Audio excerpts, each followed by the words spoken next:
Hi, good morning. Welcome to The Big Issue. My name is Selom Adonu. The Big Issue is a platform for incisive conversation and riveting analysis. This morning, two key issues on the table. The issue of Galamsey never seems to be going away. Last week, the Ghana Water Company Limited in the western and central regions said they were at their wits' end in getting treated water to the homes of the people they serve. Indeed, they say the turbidity levels have increased to the extent that it becomes difficult to even get the water itself for the people. And so they've had to deepen their rationing program. And that is a very big concern. The people in Ashanti region also are facing the same problem. The Ghana Water Company in the region says that they may have to shut down some water treatment plants because of the same scourge of Galamsey. Galamsey has become an existential threat. What are we doing about it? Is it a leadership failure? Is it that the people do not just want to listen to leadership? What can leadership do?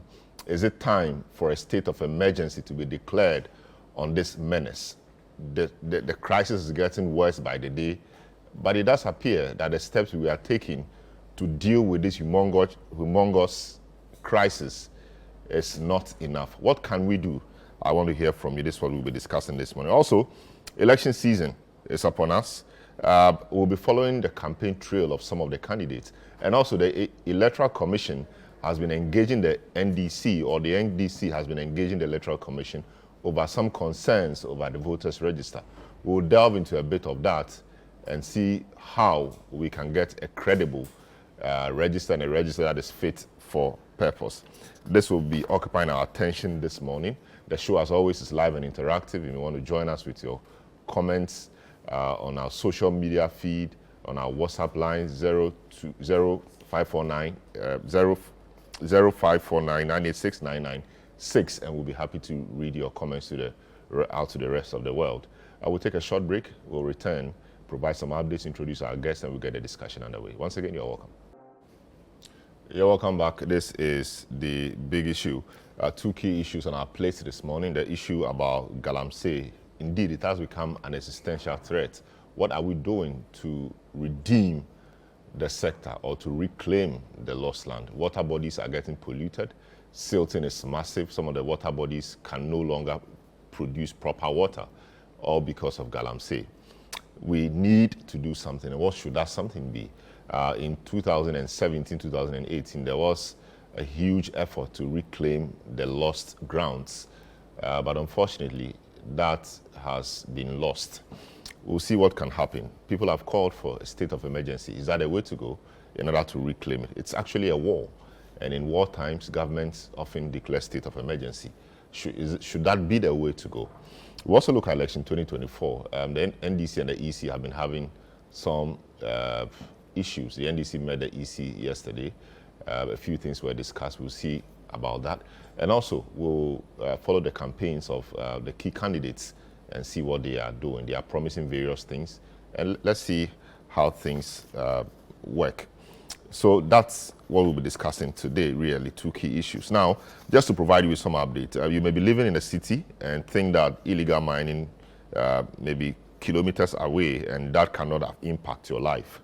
Well, you may have to rethink that position because over 2 million Ghanaians in the national capital, Accra, who depend on the Wager Dam for their daily water needs, risk further water shortages due to the pollution of the Densu River, treated by the Ghana Water Company Limited for distribution. Illegal miners have invaded the Densu Basin at Potrasi, close to Chebi, in the Boakwa South constituency of the Eastern region. Upstream of the river, encroaching on its buffers and mining right inside it with excavators, polluting it with chemicals.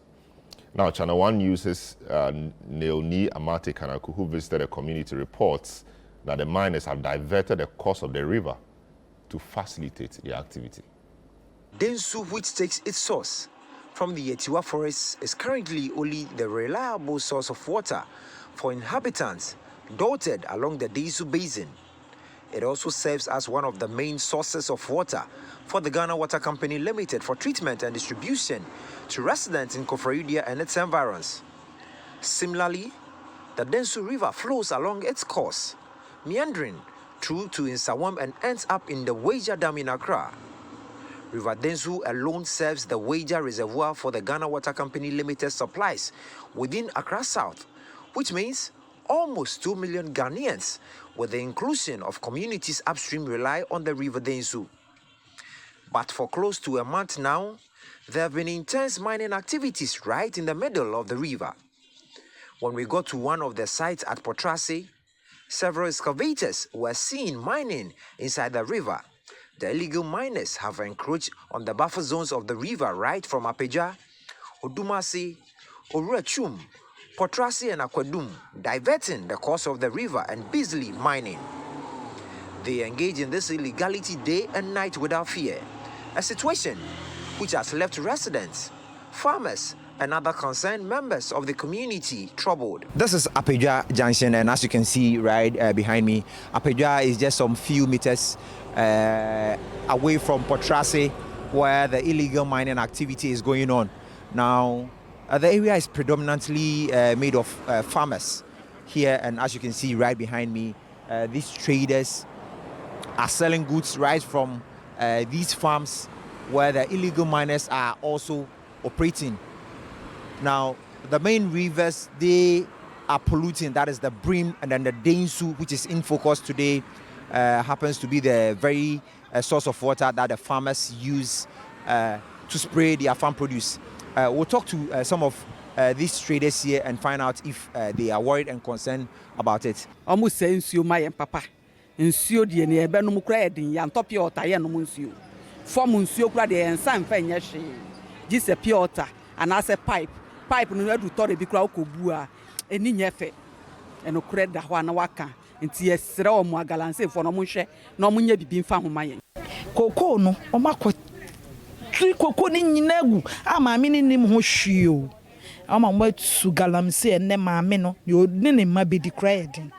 Enti ama wias ne ekoso wo sakro ni so na anu wo den anu wo den pa se no impanyimfo no ehyehyɛ ase e na omu tu Galamsey no enye kra Galamsey ne de omumra kakra na yensuo ni yenua no enye yema na se ukodensu ma densu ayapoto yenyansuo no ebiremu de aya don't atache kra oya ne hwi ebiremu de oya ne hwe kra enye ye. Cynthia Dansoa is the assembly member for the Potrase electoral area and also the leader of traders at the Apeja Junction.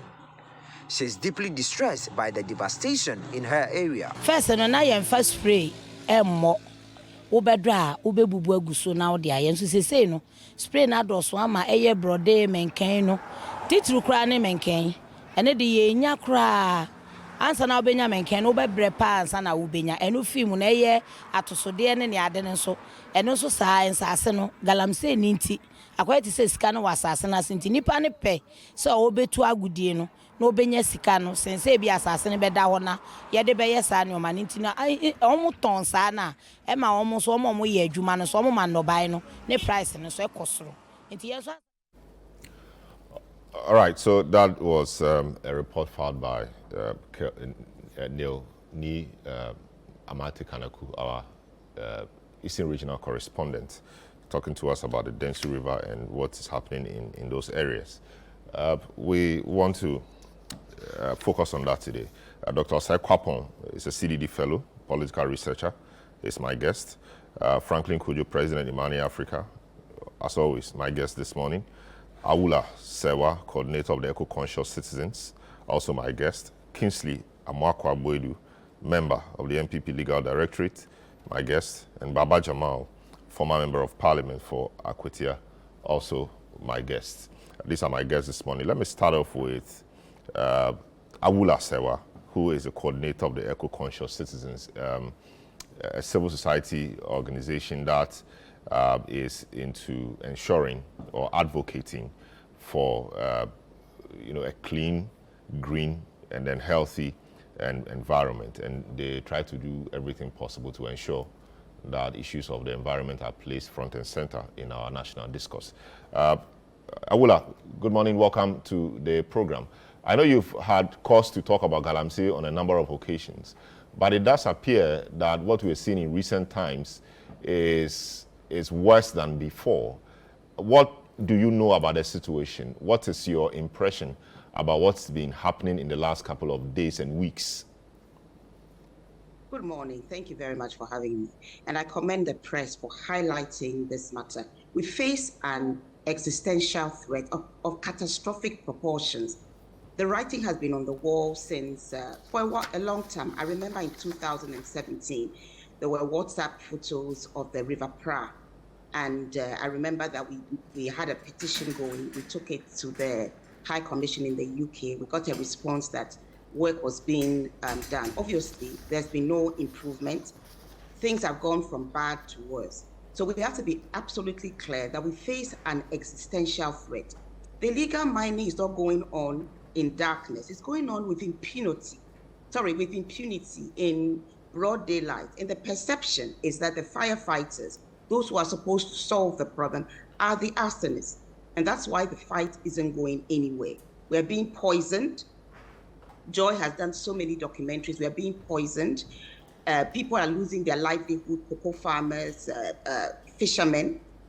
We've had maternal death, deformed babies. What else do we want to see? Water company has now told us they might not be able to supply the level of water they should for the central region. I think the time has come for Ghanaians to be angry enough to say, you cannot poison us. You know what to do. And until you do what you should do, we'll lay down our tools. Is it your view that the duty bearers, those to ensure that our waters are not poisoned, like you say, you call them the arsonists, is it your view that they do not have a sense of how serious the situation is? I have a view that they just don't care. If you saw the recent going-ons in Parliament, where an MP will behave like a kindergarten child and be talking about who has poisoned the waters more than the other. His was an admission of guilt, and he should be arrested because you are saying that you have not poisoned as much as the NDC has. This is not a competition. The house is on fire. We face an existential threat. We should be solving the problem. We can solve it today if the political will were there. Unfortunately, the political will isn't there. And we the people who have a constitutional duty to protect and safeguard the environment have to take action now before we reach the point of no return. We are almost there. The people, the people make up the country, and the people are those to be adversely affected if things go south. Of course, things are going south, but if things get to a head, the people are those to suffer. Do the people themselves care? Because the people are those engaged in the practice, in the menace. They get the money, the whole Galamsey economy, and same proceeds are used to take care of the people. So do the people themselves care, especially in the communities where Galamsey is prevalent? Do the people there themselves even care? In the Galamsey areas, you have two groups of people.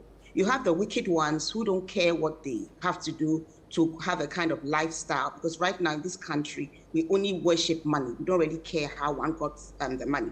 But you have the other group of people who are resisting, who are fighting, who are saying, you cannot poison me.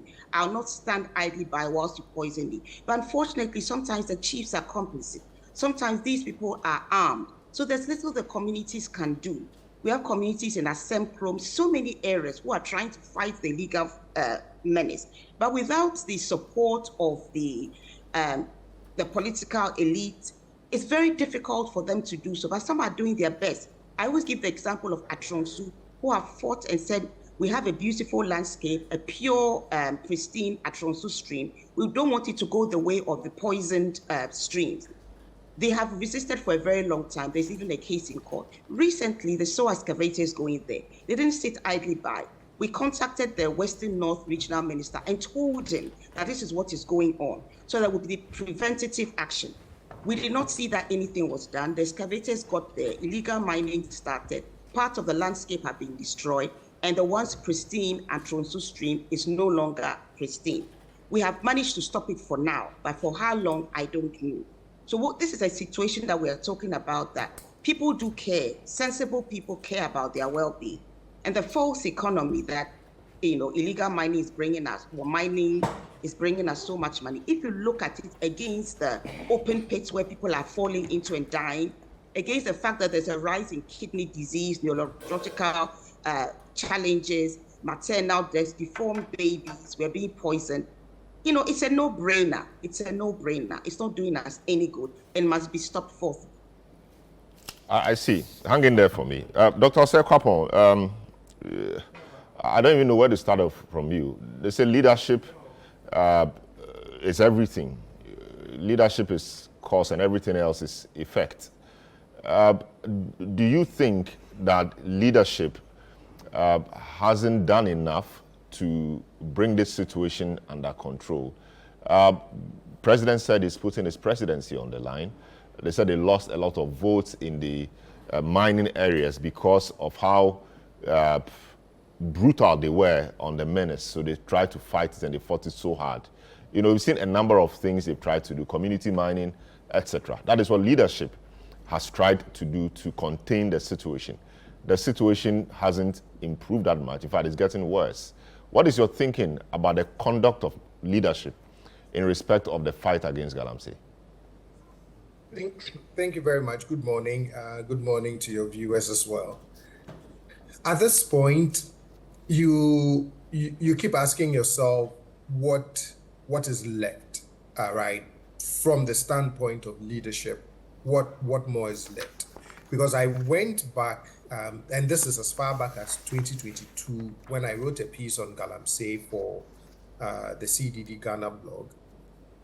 I realized that President Kufuor, for example, had what he called Operation Flashout, which used, again, tried to use our security forces, the military in particular, to try and end this menace. John Mahama's administration in 2013 had the Interministerial Task Force on Illegal Scale Mining. And then most recently in 2017, President Akufo-Addo had the Operation Vanguard. The distinguishing feature among these three approaches was that in the case of President Akufo-Addo, they also tried to institute an alternative livelihood program that said, look, we stop the Galamsey, and then we transition you into an alternative livelihood so that we do not deny you your source of income. And as Madam Awolasewa said, right, that even though there is an entire economy around small-scale mining and even Galamsey, which is illegal, the cost of those activities, not just to even our polluted rivers, but the health implications and all of that, gives you enough incentive to try and discourage it. So over the years, leadership has tried to get their hands around this menace. As you reported, in 2020, after the elections and the way Parliament turned out, there was this emerging narrative that in the mining areas, the reason why most of the incumbent MPs from the MPP side, or even those who contested on the MPP ticket, lost those seats is because of their approach to Galamsey, the whole banning of small-scale mining temporarily as they sort of got their hands around what exactly was going on in the sector, and the displeasure that it incurred in the mining areas. So post that, you start getting the sense that whilst leadership, in my opinion, still wants to do something about it, because I believe that they all recognize the dangers of it. I'm wondering if I'm beginning to get the feeling that the politics of it, and particularly in an election year, may be making leadership and those who are contesting elections this year a little careful in how they frame the Galamsey issue and how they promise to deal or not deal with it. That's the leadership challenge now. The question is how strong a hand do our leaders want to exert? And for me, the leadership here is not even just leadership at the national level, at a national political level. It's not just the president, it's not just members of parliament. It's also our local government leaders, your district chief executives, your municipal executives, your traditional leaders, your chiefs. Because I recall one time that the Utumvo, when he was addressing some chiefs, said, look, all of us sitting here, I'm sure we know the persons or the people who are involved in this illegal activity. And then he posed the question that, ask yourself, what kind of chief are you if you're going to sit idly by and have people do Galamsey in your area? So there has to also be this coordinated effort across your local, your regional, and your national leadership to try and address this menace.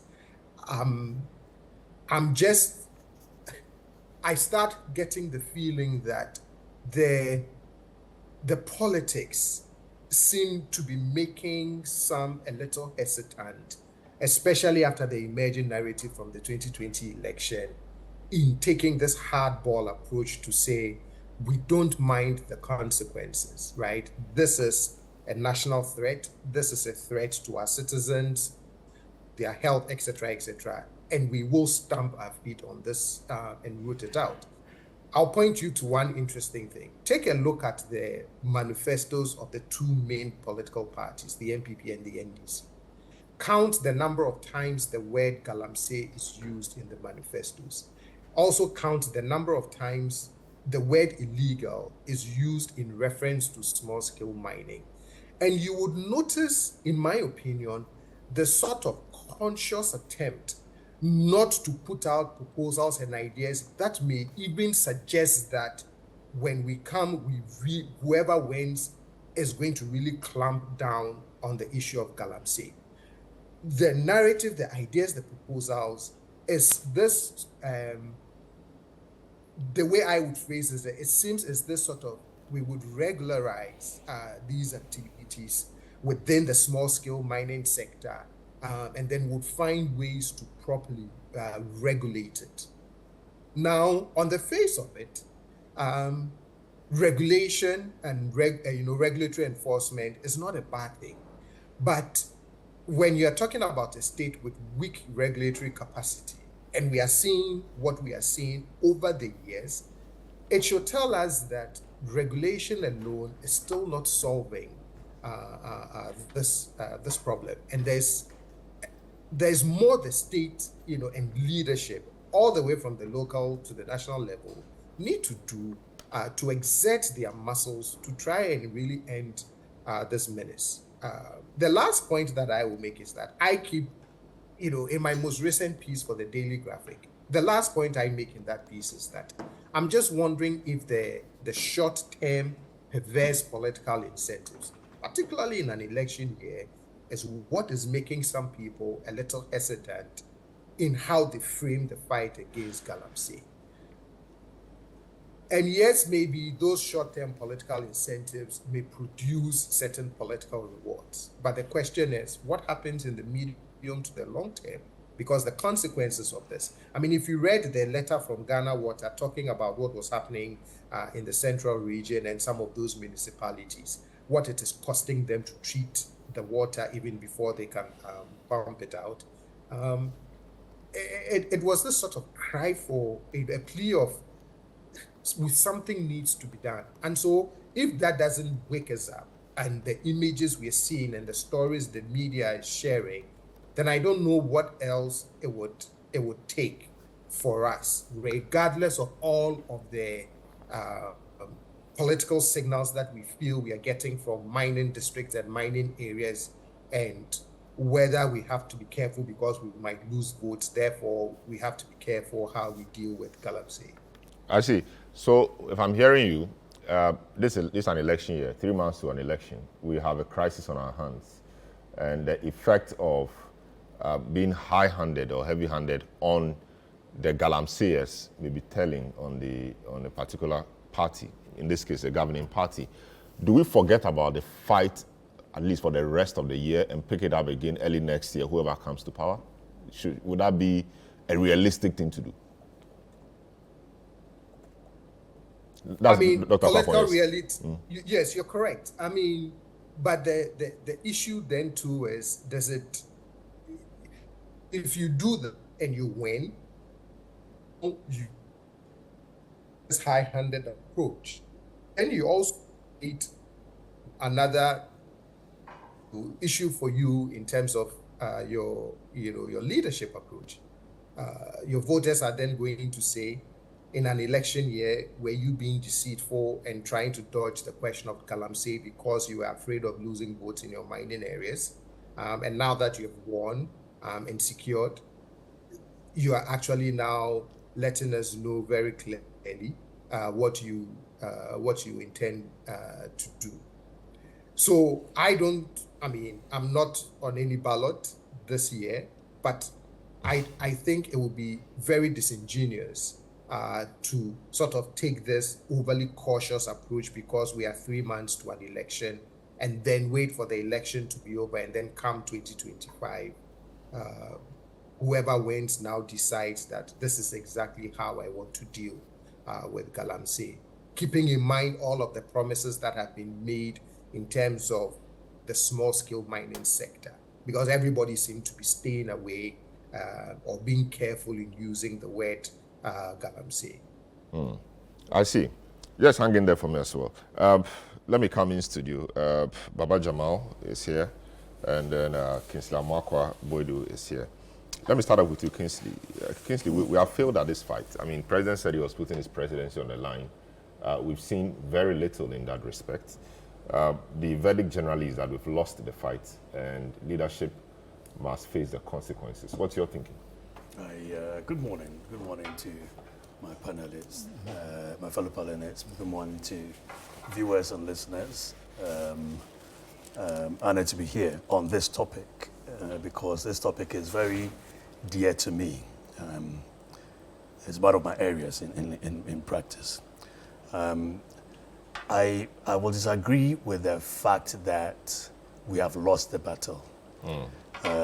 It stems from the fact that when it comes to mining and environmental issues, it is continuum, it is ongoing. It is not going to end. It is always going to be a war or a fight. It's always going to be a fight that we have to engage in. Let me remind you of several other fights we've been fighting, like drug issues, drug trafficking, and intake and whatnot. We've passed laws. The actors will modify it, will find ways of curbing it, and it's ongoing. Mining has been in this area we now call in Ghana for a long time. And there was a total ban on small-scale mining until 1989, when PNDC Law 217, 218, 219 now deregularize it so that anyone can engage in it. But of course, now you have to get a license and whatnot to do that. Even when it wasn't legal to do that, people were engaging in it. I've sat in courts. I grew up in Takwa. I sat in courts where people were given 10 years for possession of gold, and they couldn't show how they got it and whatnot. Obviously, they had mining. Takwa is a mining area. I've been with Galamseyers when I was growing up, and we need to understand them. We need to. I applaud the lady who was speaking, and even Doc Kwapong who had just spoken. You need to appreciate this phenomenon before you can tackle it. What the president said was that it was before the 2020 elections, and he said he will put his presidential ambitions, as in if you look at the clip, he continued from there. When he said he continued that if he's blessed and he has the mental faculties and the health and all that, to still run, and his party allows him to run for the 2020 ticket, if this will affect him, then he'll put his presidency on the line of that, so that he will still tackle the problem whether or not it affects our political fortunes. And he did say. And you can see that it affected our political fortunes It reduced our numbers in Parliament. There's Axim, there's Pristia Hundi Valley, and I did my national service in the early 90s in the Pristia Hundi Valley, going to Daman area. So I've been there with I used to teach a primary school in the Daman area there. You need to understand the people, those who are engaging in it. It's a catch me if you can affair for them. It's not going to change. Catch me if you can. If you don't catch me, I can make maybe $200,000 in a month. My brother's place is Akwetia, that's even diamonds. That's a serious issue. And each area's issues are different from another's. That is why I am, and I'm leading to this topic of command and control. When it comes to environmental issues, there are two approaches: command and control, or education and using economic incentives to solve a problem. None of them can be used without the other. You have to mix the command and control with the education and economic incentives. If you rely on command and control alone, which is what you see, I think it was middle part of 2017, 2018, there's a moratorium placed on mining, on small-scale mining. All right. You can do that for a period. You still have to come back to educating the people and using economic incentives. So, if you strictly adhere to command and control, you will fail. The last whip you have is a command and control. If they get, it's just like you're raising a child and you keep on shouting on the person and maybe using capital punishment. At some level, they are not afraid of it anymore. But you need to get the people to understand, and you ask the question whether the people appreciate what is happening. You need to get the people to understand and to be nationalistic enough to know that we came to meet this earth. We are dying, we will go. Another generation will come. We must live in such a way that when they come, they benefit from it. But that is a long-term educating people, letting them appreciate that, and that takes politics out of it totally. It takes some time, a period, for people to appreciate that. But as you are doing that, havoc is being okay. Look at the water bodies you are showing us. This is Milo. Some are even thicker than Milo. And if you leave it to me, my brother, we'll do the politics, and I can do a lot. I can do a lot. So whilst you are solving this, you bring in command and control a bit. It's a shame that we, at one of the media houses, the Shemfeng were lined up on the edges of the water body, lined up openly.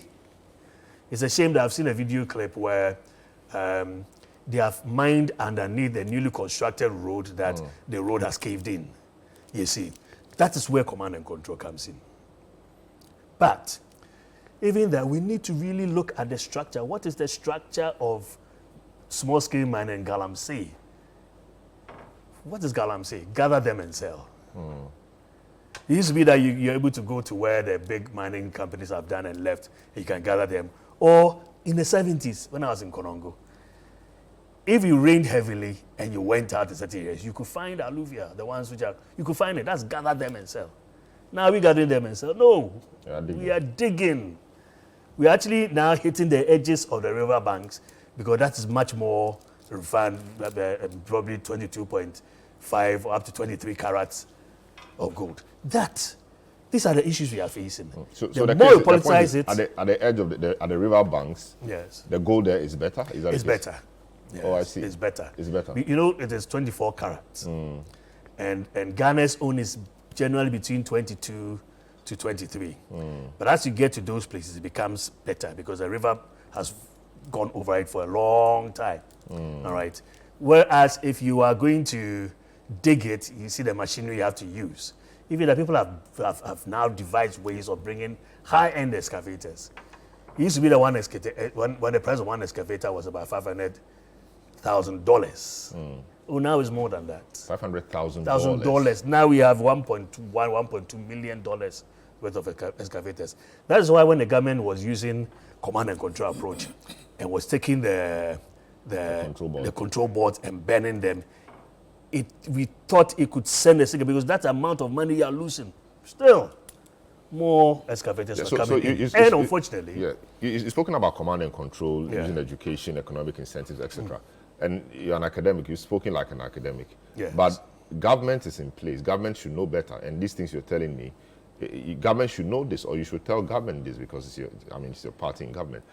Why has government been unable to implement these things you are telling us? So, of course, the community mining, that could be economic incentive, there's some education going on, etc. And the command and control, using the force, the military, Galamsey and all of that, that's also been happening.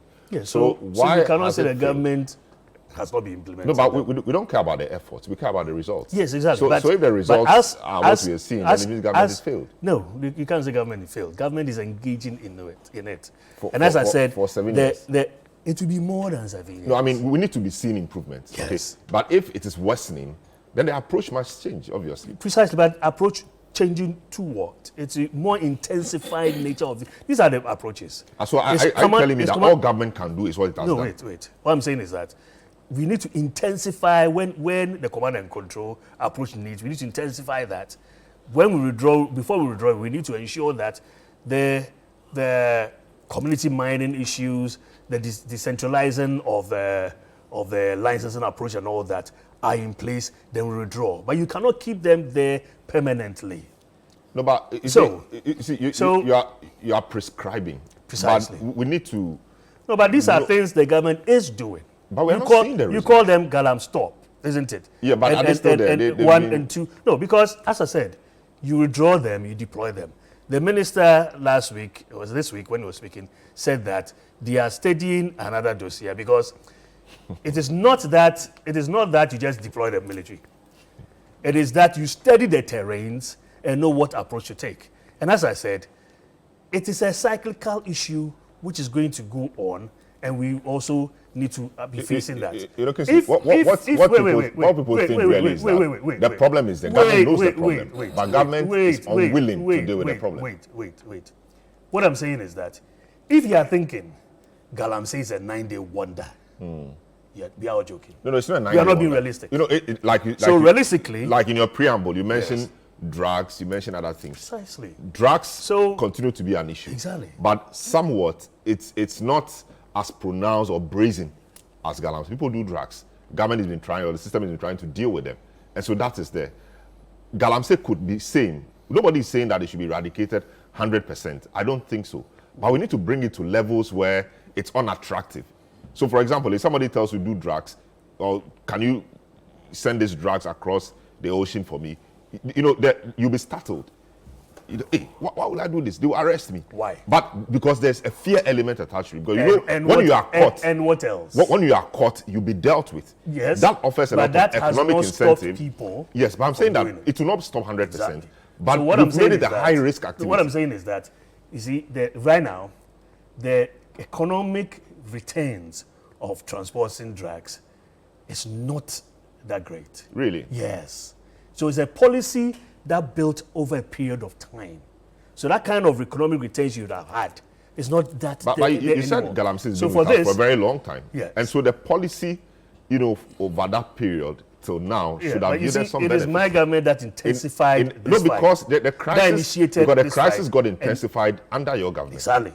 But it is still my government that we can't even say the crisis. No, I mean this is the worst of the crisis. Yes, but you cannot say but you cannot say it's intensified. It is an amalgam of activities. No, but it has intensified now. Today you are not allowing me to laugh. No, because it's an existential threat. Yes, and you are trying to defend it. Yes, and I admit that. I'm not defending it. No, not one bit. That's why I'm depoliticizing it. Okay, no, I mean, right? I get it. So I'm not defending it. What I'm saying is that, yes, of course, there's leadership. And I'm telling you what leadership is doing.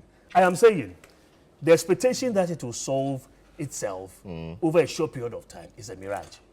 That's what I'm saying. Very well. And then we need to intensify what we are doing. And that's what we are doing. Very well. It's a good place to land. Let me bring your brother. You come from a mining area. Akwita, there's no gold, right? There's diamond. There's so much gold. There's gold. There's so much gold. So what is the problem? I mean, Galamsey has been there for a long time. It's become a political issue. I hope it's depoliticized so we resolve it properly. But once there's politics, you can't really do much. What is the problem from your point of view? You see, let me say it bluntly. that my brother here, let's all admit that as a country we have failed in solving this particular problem. It is worse under their government because of the political capital they made out of it. To the extent that the president will come out and say that I have put my presidency on the line. But that shows his level of commitment. Yes, and that is why his monumental failure must also be spoken about. Do you understand? Because to whom much is given, much is expected. So for him to go to that extent, look at as far back as 29th March 2017, when the MPP government has come to power and they were touting how we have failed in solving the problem, they are going to stop the illegal mining and everything. They are going on frontal with the Galamsey people. I said something. You stop Galamsey, you create a bigger problem. Do you understand? And what is even interesting is the quote or the suggestions are made to them. As far back as 2017, the suggestions are made to them, quote, we need to regularize illegal mining and protect the environment. The use of gun-toting security men to chase illegal miners as part of the efforts to stop Galamsey is simply unworkable and unsustainable. This is 2017 when they came and said they started with the military, they started with this, they are going into the bush. I gave this advice. And you see, I gave several advices when I go there. He said, people who are applying for mining leases have to travel to Accra. So I suggested that they should look at the mining regime, the licensing regime. I suggested the district assemblies must be involved, the involvement of the district assembly, the involvement of chiefs, the local people. I gave all these advice. When they were then touting and forming the Galamsey, forming the days or Chiman task force and whatnot, I said, look, when you use that approach, you fail. But you see, the government thought that, oh, you have been there. Why didn't you do those things? Do you understand? So they decided to do it their own way. But it's a legitimate question, is it not? Of course, I agree with them. And that is why, because I was there, and from that experience, I was placed in a better position to advise them. As a patriot, as a Ghanaian. Do you understand? So and when you go on, there have been several occasions, especially in 2017 and 2018, I gave a lot of advice because of one, my experience. I was born on a mine. I grew up there. I know the Galamsey thing. I became MP for Akwetia. I know the problems in Galamsey. And as my brother was talking about and all those things, I have lived it. I have never done mining, but I lived mining. You understand? Because my father, my mother were all involved in mining. Galamsey. Not Galamsey. That time, it was not Galamsey. That time, we were calling it smuggle. Galamsey came later. Oh, I don't use the word smuggle. No. But I'm saying what we call it. I am saying the way we call it in Akwetia. So in those times, your parents were engaged in smuggle. That's what we call it. We didn't use the word Galamsey. That was what they were calling it. Ask any Akwetia person, he will tell you that they call it smuggling. Smuggling means you go and dig quietly. No, it's the same word Galamsey, which is now the word now, but that's the way we use it there. Okay. Do you understand? Well, I'm going to smuggle. So you're a product of... When you say I am a product of that. I know in and out of Galamsey. To the point that when I became even MP of Akwetia, when I go to MP, some of my parliament, some of my friends are calling me Galamsey MP, you understand? But you see, all that experience that we had, we put it at the disposal of the government. They failed. They didn't accept it, and they have now failed worse than it was. They have moved it down the hill. Do you understand? To the extent that now, their own political exposed persons are involved. And that is what makes it worse. You understand? When we went and gathered all these excavators, come and put it there, the excavators developed wings and flew away. And you know the interesting thing, when they were talking about the Galamsey having flown away, I was wondering, I said, this is even This is where so The because the guinea fowl, they have wings so they can fly. What about Galamsey? What about excavators? No. I'm not. No, Because I thought he would go a different no. I mean, this is on the lighter side. No, this is on the lighter side. I have not. No I problem. told you in the beginning that we, as a country, has failed. Do you understand?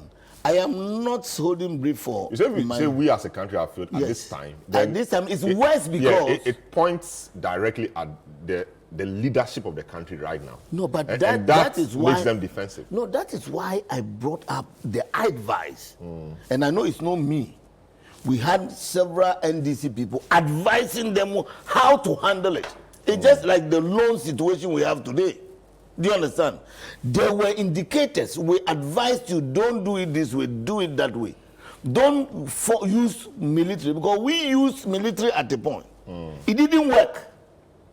So if you have come, don't also use the same approach, you will fail. They didn't listen. Look at the licensing regime, because we were trying to come up with a law. You see, there was, Galamsey, the law now is that you are either a small-scale miner or a large-scale miner.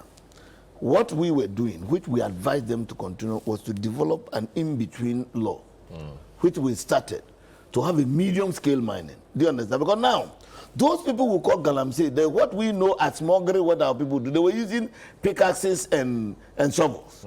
Do you understand? But they're also using machinery now. But today they are using machinery. So somebody goes to take a small-scale mining of 25-acre land, which is supposed to do small-scale mining and not use heavy moving equipment. He will be using heavy moving equipment. So you know what? Those in between, you don't really have laws covering them. So develop the law. That's why we were developing the in-between law. Do you understand? To ensure that people with, you can use heavy mining equipment or heavy moving, earth-moving equipment, but you still fall under a particular responsibilities that we can hold you to. But we don't have that. But now the problem has worsened. Now we are at a place where Ghana Water is saying that we may not even get a lot of water for Western and Central regions. I'm coming to that. It's also saying they may shut down some water treatment plants. I'm coming to that. And Densu, which serves Accra, is getting into crisis. I'm coming to that. You see, and that is where it dovetails into our decision as a party, our manifesto, what we are going to do differently to ensure that we resolve this matter. Because all what you are saying is true. You're talking about water bodies completely gone. You're talking about serious streams. When we were in Akwete as children, we were drinking from Mo and Ascolondo. That is where I got the name. There's a river called Ascolondo. When we call it Ascolondo, that's where I got the name from. And your colleague in Peace FM, Kwame Sefakan, gave me the name. They were clean waters we were bathing and drinking in. Do you understand? So, and most of the rivers, and this must be emphasized, most of the rivers take their source from the forest reserves. Most of them.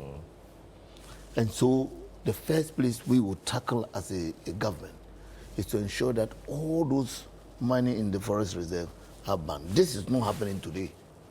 We all know the famous killing of those 7 people in the reserves sometime, which became a problem. And we all know people who are now entered the reserves and mining in the reserve. That would be our first point of call, to ban everybody from the reserves. And also, you see, when he was talking about when you get closer to the river, the gold is better. It's not that the gold is better; it's richer. Yeah, that's what I'm saying. It's Okay, more. so There's the more. banks are richer. The banks are richer because of the deposits the rivers do, you know, they deposit. So there's more gold as you get closer to the river. But we must not allow people to say that because there's more gold, they should go ahead. You know, mining started in Akwete in 1925, maybe earlier, because they started exploration around 1916. And some of us have grown to come and see. Our fathers worked in GCD. That time it was cast, a company from Britain, and they never polluted one of our rivers. Not even one. For the 50, 60 years they mined, not even one river. They left Ghana around in the 80s when Champon, 70s when Champon brought that forceful acquisition of shares in the mine. What were they doing? There are rules. The first thing to do is that before you mine, you must have a big dugout or a lake where all your water becomes your storage for the bad water. Do you understand? From there, it is like sieved before it finds its way into a river. That is something that we should look at. Most of the things, they dispense directly their rough water into the rivers. And that is what is polluting the river. But that is not even that. There is what we call this pontoon they put on the river. Directly. That one is directly. Champagne. They call it champagne. From Chinese, that's what they call it champagne. You understand the Chinese name? They mine in the bed of the river. And by digging in the water, they pollute the water. In fact, that is the worst polluter. Look, if we are able to clear all the champagne, I'm telling you, those mining on the shores will not give too much problem. But it's the champagne. And can you believe that the last time on Pra or so, they found about 100 champagnes on the river. One river. Over 100. But, so the next thing to do, and I always say that, we'll be sitting here, people will be moving with earth-moving machines to the rivers. Police are watching. Military are there. And you see, the military you are using, as I advise you against, you have just created jobs for people, money-making machines for a lot of the military men and the Ochiman tax force and what to be making money in the bush. They go and they won't stop them, they will just take money and move. We have seen it several times. That is why you say you are stopping. At a point, you were telling us that, oh, you see how the water is now becoming clean? When they tried to stop some few days after that, what happened? So I think that that is why we, as a party, have made our proposals very clear. Do you understand? The first thing is that because we are not licensing them properly and backstopping them properly, even when they mine, they don't reclaim the lands. And that also is another source that is affecting even our cocoa production and other things. Because we don't have laws, proper laws that especially backstop the medium ones. Even mercury, our wind, our air is being polluted. Not only the water, people look at only the water. Go to mining areas and see the sort of sicknesses that are coming up there. Look at the sort of sicknesses that you are seeing there. Liver cancer, whatever cancer. It's all because not only the water pollution, also the air pollution. We are losing revenue. Our cocoa is virtually dwindling and all those things. I think that, but you see, if we go with this attitude of not accepting that we have failed, we will not be able to solve the problem. I see. So that's Baba Jamal. I mean, former MP for Akwiti. I said he was born on a mine. It's been something that he's very close to, or something he's lived, he's seen. And he's saying that the heavy-handed approach or the high-handed approach is not the way to go. Kingsley has made a few points as well. On the Zoom, Awula Sewa and then Dr. Kwapon, who have also made some interesting points. I'll take a short break. When I come back, I'll go to Awula Sewa to find out from her whether there could be any responsible way of doing this kind of mining by the same people, but not polluting our water bodies and destroying our environment. We'll be right back. Yeah, welcome back. This is the big issue. We are looking at the scourge or the matter of Galamsey. It is an existential threat. That is a fact. And we're asking what else we can do. On your screen is some video, actually, of some mining activity happening very close to the main highway. So you can see cars on the highway up there. And this is Dadiesu in the Swaman district of the Western North region. And this is what is happening. So see the water body there, see the things on the water body, etc. And the interesting part of this is that there's a police station located just around 200 meters around this. 200 meters near this is a police station. You can see the building up there and all of that. So it's not as if the people don't know, or leadership or the leaders don't know where the problems are. But it does appear that there is some inertia in dealing with the problem. So that is Dadieso. And this is happening, or should be happening, in the Dadieso Forest Reserve or close to it. And that's the situation we have. So you can see the water and all of that. That is a very sad situation. My guests helping us with the discussion are Dr. Sir Kwapon, Franklin Kujo, Awula Sewa, Kingsley Amakwan Boydu, and Baba Jamal. Let me speak to Awula Sewa. Awula, we've seen the problem, we've known it. Economics have been mentioned, control, command and control, etc. have all been mentioned. Is there a way of doing this kind of mining, but in a regulated fashion, so that the destruction we see to our water bodies is not as we see it, it's not as great as we see it now? Can there be anything? Because we can't say they should stop doing it, maybe. Can we regulate it so that it is not bad? I'm getting very, very angry. I'm getting angry because, as we all know, the term Galamsey or coming at gather, we're not using heavy-duty machinery. So the amount of damage they could cause was limited. So now when we use Galamsey, it's not Galamsey, it's pure criminality. And why I'm getting angry is that we know we don't have a regime of enforcement. So giving the impression that once you go and license them, we are going to solve the problem, it's quite annoying. If you give me a driving license and I can drive whenever I like, how I like, whether I'm drunk or not, through red light, how does having the license make me drive carefully, unless there are some safeguards?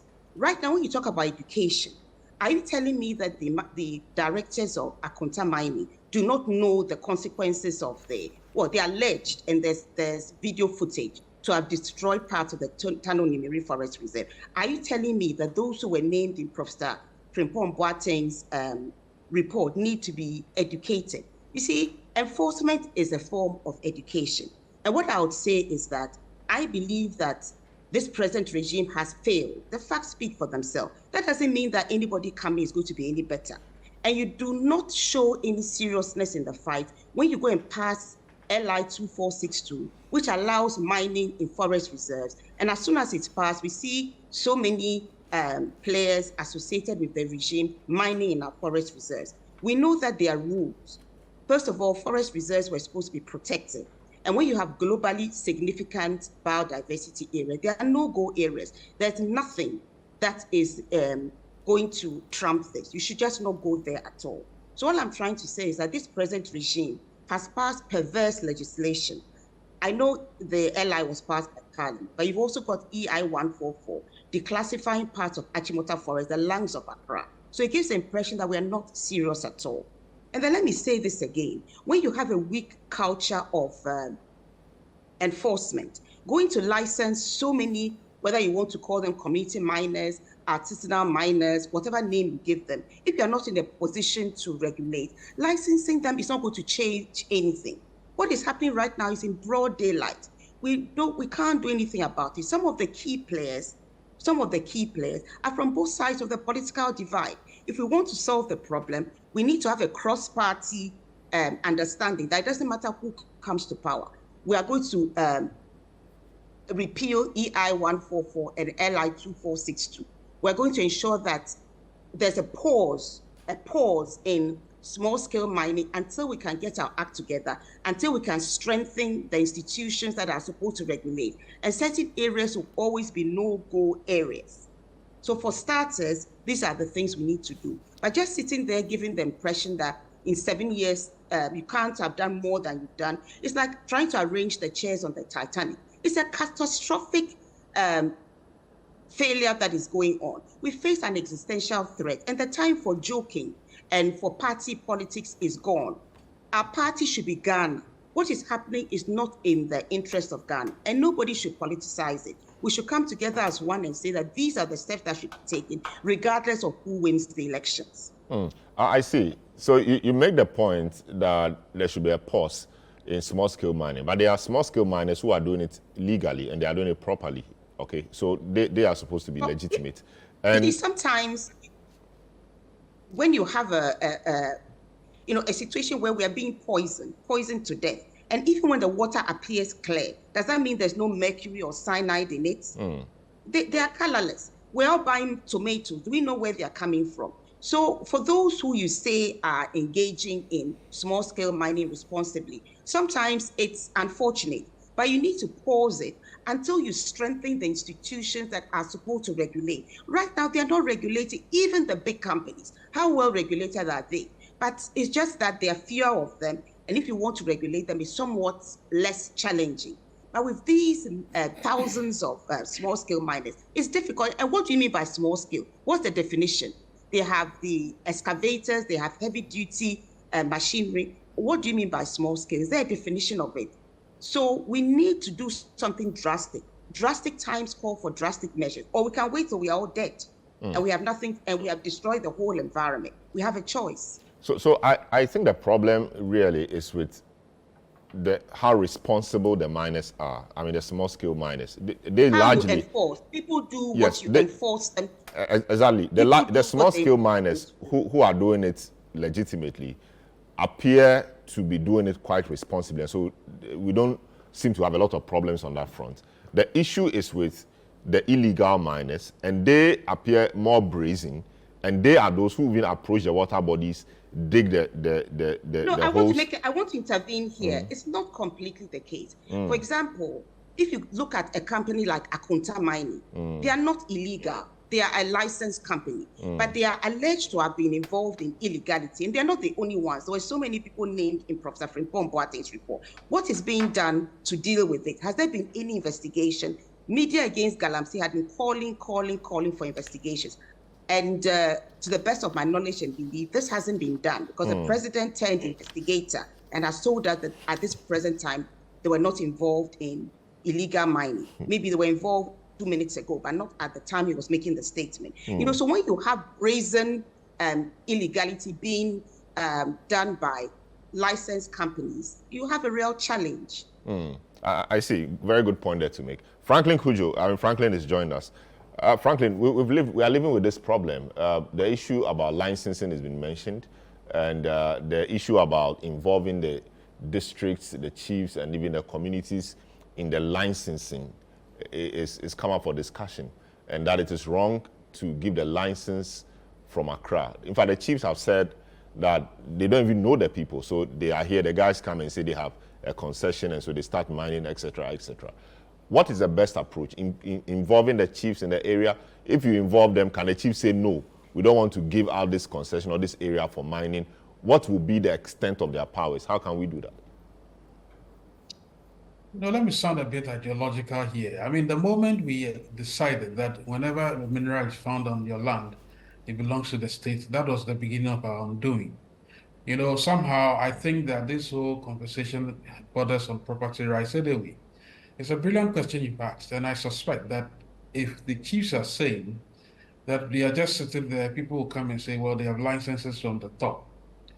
If these chiefs were supposed to be custodians of the land as it's supposed to be, well, of course, there are a few ones that are quite criminal, but I suspect that if they were given the opportunity to be custodians of these lands and hold them in trust for the living, the yet to be unborn, and the dead, as is usually known, I would think that at least some chiefs would be much more responsible in managing these decadence, just as we are witnessing right now, probably more than the state. So it's a brilliant question you've asked. If we are not closer to the action, and if somebody has authority from central government that says that anything that is found on your land, he needs to give you the final license, then you have all these challenges as well. As I understand, there are close to 15 steps in getting a license or getting an approval for, a concession. Now, you can be sure that all these 15 steps are quite laborious in the first place, and it's an avenue for, bribery and corruption as well. If we are decentralized it properly, which I suspect is the reason why you asked the question, I'm sure we'll be getting close to solving this problem easily. I say this because Sida Santini, who has very good control, at least in Ashanti region, if you use that as an example, you remember he distilled a few chiefs for engaging in illegal mining? Yeah. Because in Ashanti, land is sacred, right? And land is held for the living, the dead, and the yet to be unborn. And so in Ashanti, land problems are typically non-existent as we see it in Accra here. Yeah, I mean, the courts lands, judicial service lands are even being so. It's interesting the judicial service in court now fighting over the same lands that they should have been protecting anyway. But that's an aside. So I think clearly that the Asantini is shown an example. I don't know of any other chief who has the power to be able to do that. But there goes my point. If the chiefs were capacitated by the state and given opportunity to at least have custodial, should I say, service over these lands, ownership over these lands, then we'll know which ones are the irresponsible ones and those that are responsible. Then we can hold them in contempt. But here we have a state that has largely failed, and the state is supposed to be called upon again. I mean, when I heard the lands minister claim that he's now mobilizing, is in some sort of Harry mode, I actually laughed because I said, you've been minister for several years. You and your boss, as for your boss, is even checked out. He said he's run his race, so he's left everything else to whoever comes in office, whoever comes to office after him. So we should not expect the state to do anything at all. Otherwise, well, we'll be waiting till that kingdom come. So my worry is that the question you asked is actually the government of the issue. It borders on property rights, and I think it is in sync with the principle that what belongs to you, you tend to take care of. What belongs to everybody tends to fall into disrepair. Isn't that the tragedy of the commons? So if chiefs were given some custodial power, I'm sure some of these would have been involved. In any case, even if the state has this financing, they should be involved in such a way that it's transparent and it's not opaque in granting licenses and indeed and in how to call it, in giving people the concessions to be able to mine. As I will last stated, you can have a license, but if you're a reckless driver, who cares anyway? So if the state has neglected its duty, which is supposed to be performing with some level of seriousness, I don't think we would have gotten to where we are today. But clearly speaking, we need to go back to the drawing table and ask ourselves, who really should be the custodian over these important mineral resources?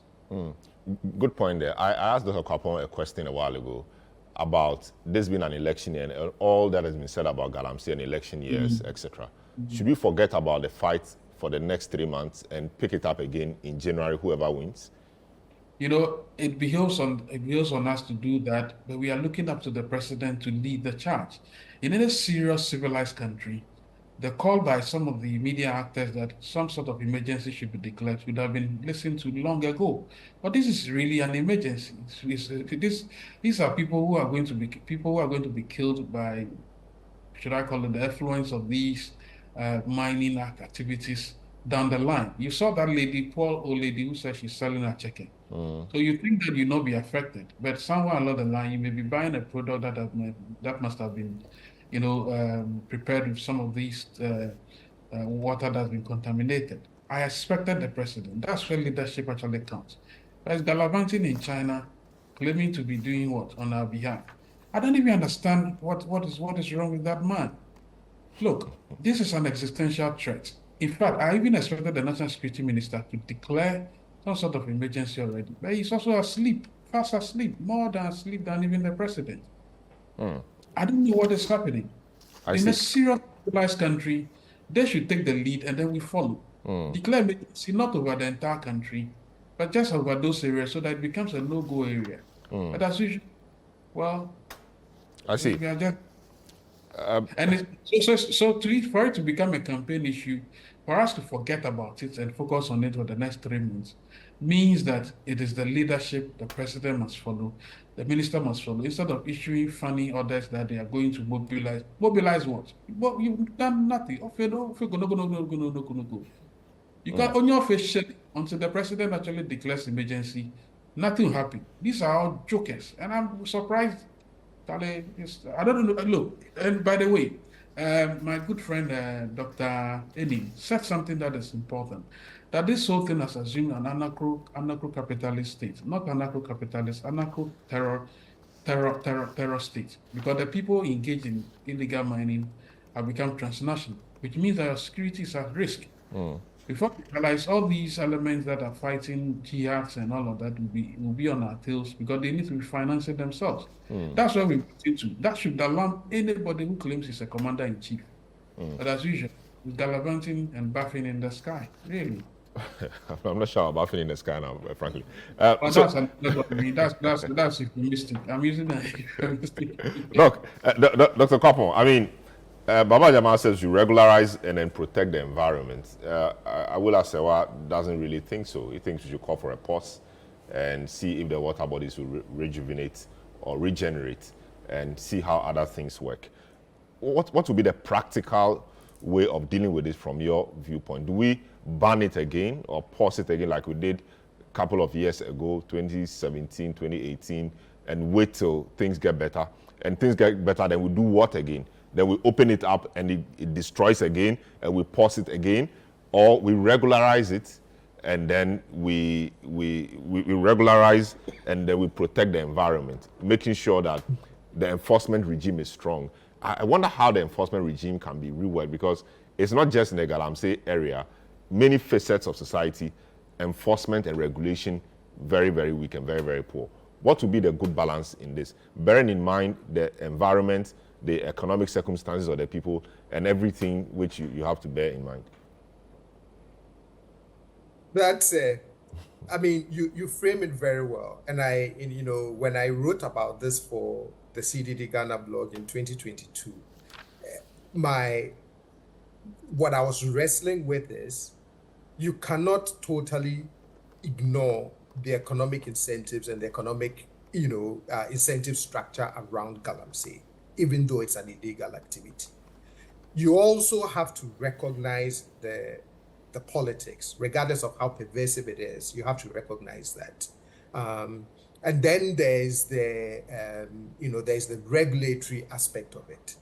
And the task for leadership is, how do you find a way to reconcile all these moving parts to bring sanity in the small-scale mining sector and get rid of this issue of, or at least reduce Galamsey to its barest minimum? So I like Madame Sewa's idea of, a pause.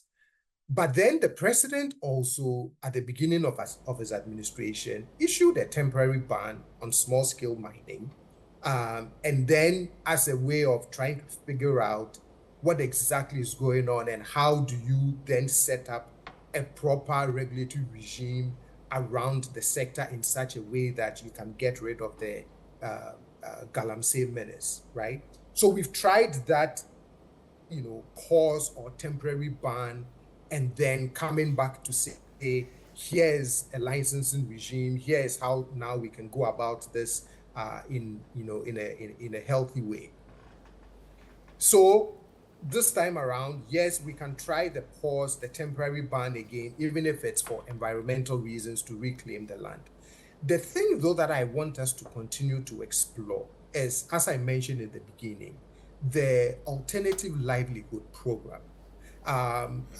Again, in 2022, I requested the policy document and also some data to even see how impactful that has been, because my contention is that you cannot totally ignore the economics of this problem, right? And that is why I personally liked the idea of an alternative livelihood, which says if we are going to ban you from doing this, we also do recognize that in as illegal as the activity is, it also serves as a source of livelihood for you. So don't do that. We're just going to transition you and make sure that we find a way for you to be able to sustain yourself and earn a livelihood. And I'll be very, very curious to see what sort of lessons the government has learned from trying this alternative livelihood programs, how it can be scaled, the challenges faced, and how those challenges, can be dealt with. So far, if you look at the manifestos of the two political parties, I get the sense that it is more sanitizing the sector, regularizing it, trying different kinds of regulatory regimes, and then sort of some decentralization in that as well to ensure that at the district level, there's involvement of local government in licensing as well as regulation and oversight. All of those things are important. Getting not just making the regulatory enforcement a national issue, but also some local responsibility as well. All of those things, I believe, can contribute to helping. But the thing that I really want to figure out what sort of benefits can we gain from that is this alternative livelihood thing. And I mean, I wish the government would share lessons they have learned from implementing that, because it could also hold some kind of promise in how we address the issue of Galamsey, in my opinion. I see. So when you look at the manifesto of the parties, I mean, just briefly for me, do you have the sense that they have the sense of urgency to deal with this situation, or they know what time of day it is in respect of the havoc Galamsey is causing to our environment? They do. And they do recognize the problem of Galamsey, but I know that they also recognize some of the realities of the sector, particularly the economics of it. And so they are trying to find a way of ensuring that there's a proper way of doing small-scale mining. So a lot of the ideas is to say that, look, this thing has devastating consequences, and is there a responsible way of doing small-scale mining? So that recognition is there.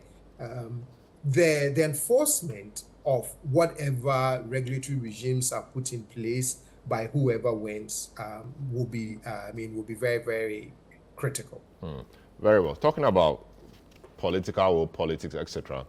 This week there was something in Parliament. Parliamentarians had cause to talk about this, and it was, as usual, the blame game. Others saying that you polluted the water bodies more than we are doing, etc. Let's listen to some of the things they said on the floor of Parliament. To the House being recalled to sit mid-September under Article 1123. To exercise this option immediately a day after the adjournment is, to say the least, unfortunate and in bad faith. Now, the issue of Galamsey was heavily debated in Parliament today. MP for Bimbilla and Minister for Defense Dominic Nitiwu challenged the House to take a strong stance against the politicization of the Galamsey fight. But I want this House to take decisions that will be in the interest of this nation. Mr. Speaker, it's an urgent matter, and I think that you should lead it personally to ensure that anybody, whether you are a religious person, you are a traditional person, you are a politician, you are a flag bearer or an MP who politicizes Galamsey operations in this country, this House must take action on that person. Why are you making noise?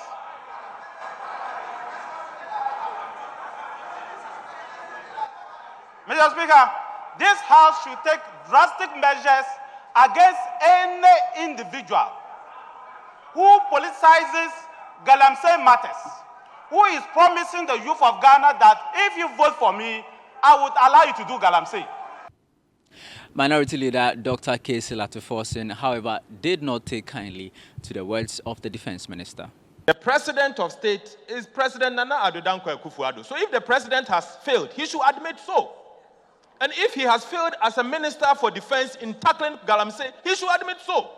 It is wrong for him to cast insinuations and aspersions and creating impressions that somebody is making political statement. The executive power of state is with the President, and you are the Minister for Defense. If you can tell us that you cannot deploy the military to stop Galamsey, but you can deploy the military to stop the exportation of maize, and so we should clap for you. Mr. Speaker, the issues we are talking about, they are serious issues. Our livelihood is threatened. Still on the Galamsey debate, Majority Chief Whip Frank Anodompre in his submission claimed that illegal mining was more prevalent and more severe during the NDC administration. I'm very happy when the minority leader challenged us that we will debate this matter and the culprit will be mentioned. In fact, we are ready to debate now. If we are to look and investigate both sides of the house, you have had the opportunity to rule this country before. I can tell you, you polluted the water more than us. You polluted the water more than us. If we take census, some of you will be there. And the people you are talking to are aware. It's not that they are not aware, they are aware that some of you are participating in it. So please, first, desist from doing it yourself. Don't go to them for the money for your campaigns. Don't go to solicit their votes. Let them see you work. Truly, it's a disgrace that we've gone to this far. Look at the water. Horrible.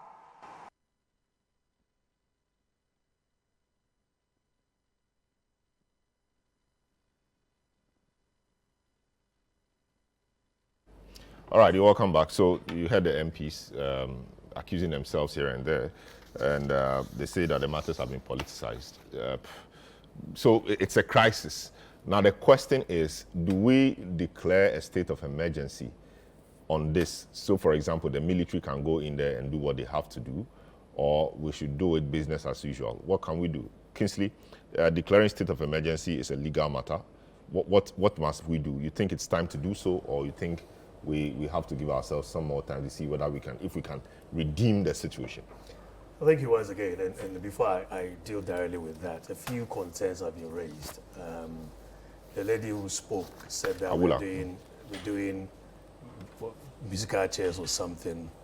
I try very hard. It's a phrase. Yeah, but I try very hard to look at the Ghanaian position rather than the political position. And the problem exists. Whenever I have a chance to comment on that, even in my classroom when I'm teaching, because that's what I teach, we look at the Ghanaian position. If someone has failed, it's a topic we can talk about.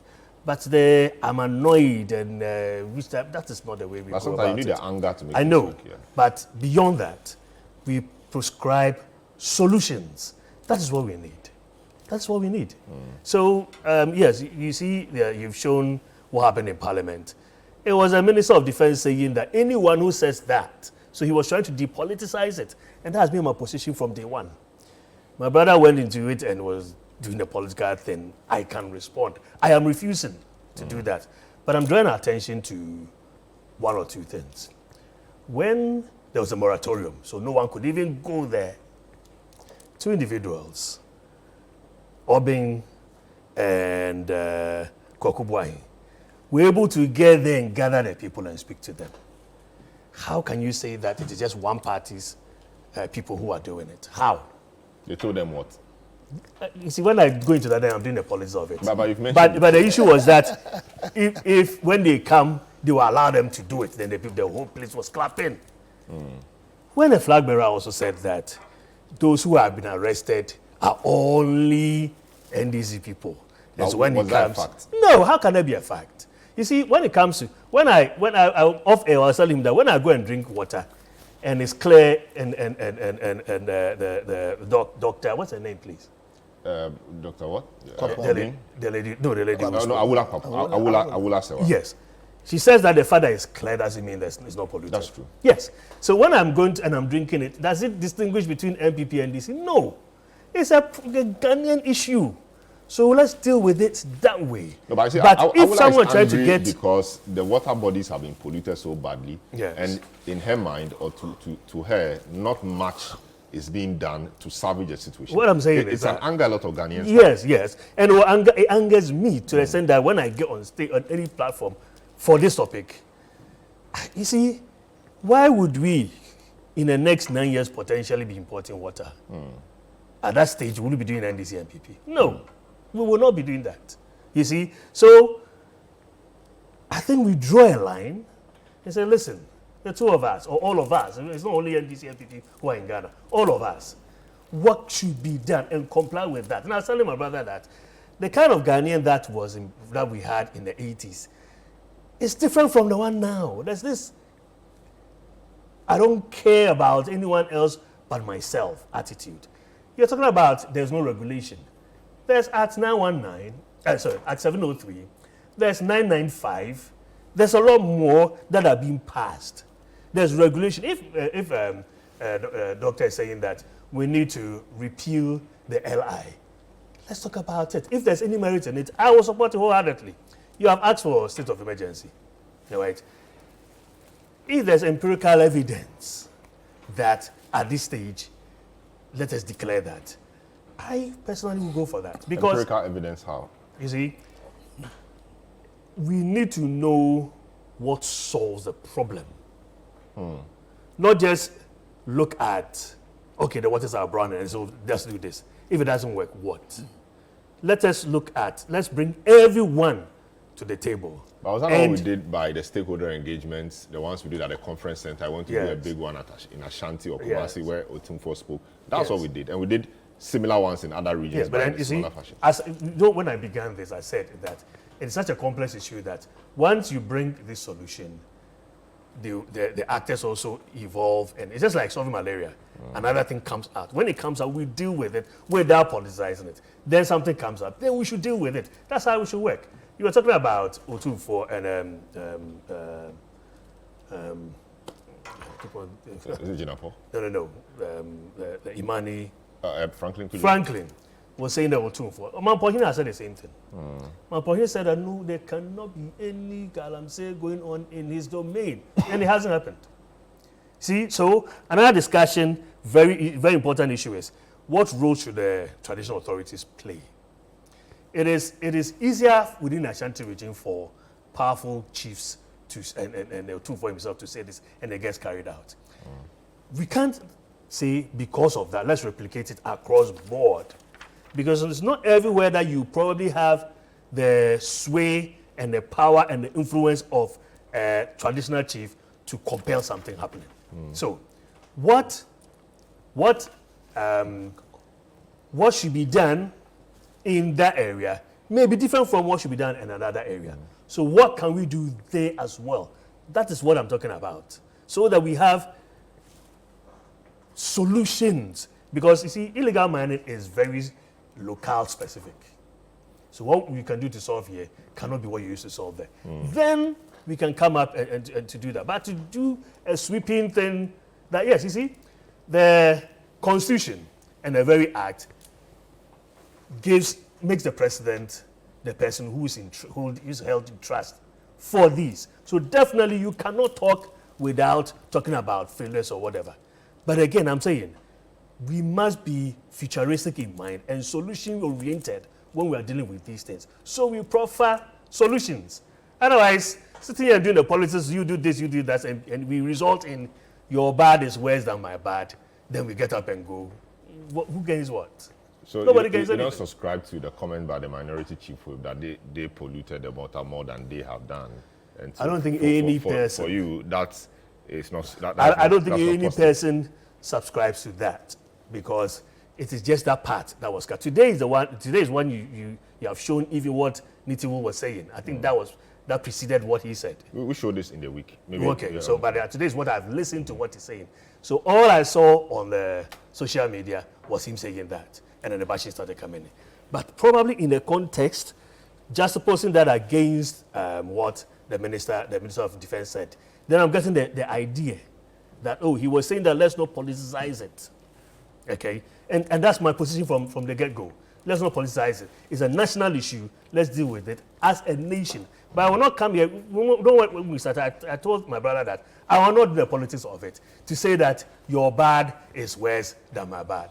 It doesn't solve any problem at all. And we are here to look for solutions. When I go and when the Ghana Water and Sewage is saying that, I think it's Western Region or Central Region or so, that the turbidity of the water is so reduced that they used to get 50% is now reduced to 40%. It is all of us our problem. It's all of our concern. If I don't live there, our family members there. We can live in Accra and think that, oh, we are far removed from that. It will come here. You are talking about the Densu, isn't it? Yes. So that's how we have to view this, and then proffer solutions, not the politicking and whatnot. I don't subscribe to that. I see. Baba, yes. State of emergency, time for us to declare so and follow the Otumfo. In fact, talking about the Otumfo, there are people who even think that he shouldn't be selective in the way he applies, his whip, because there are other key persons in the region who do it, but he's kept quiet. That's the allegation from some people like Dr. George Domfe, etc. But state of the nation, state of emergency, should we declare state of emergency on the crisis? Time to do so, or we need to find other ways? You see, if we count on the current government, current regime, nothing will happen. They have failed and they are refusing to accept it. They've introduced community. They failed, completely failed. In fact, not only failed, but they are touting their failure in front of the Ghanaian. So that's what justifies the anger of Aula and other people who are angry about what is happening. Because if a president puts his presidency on the line, it's a serious matter. Do you understand? Yes, it is. But that was before 2020. Look, and he suffered for it in the 2020. That's why we have the parliament. No. Let's be fair to the issues.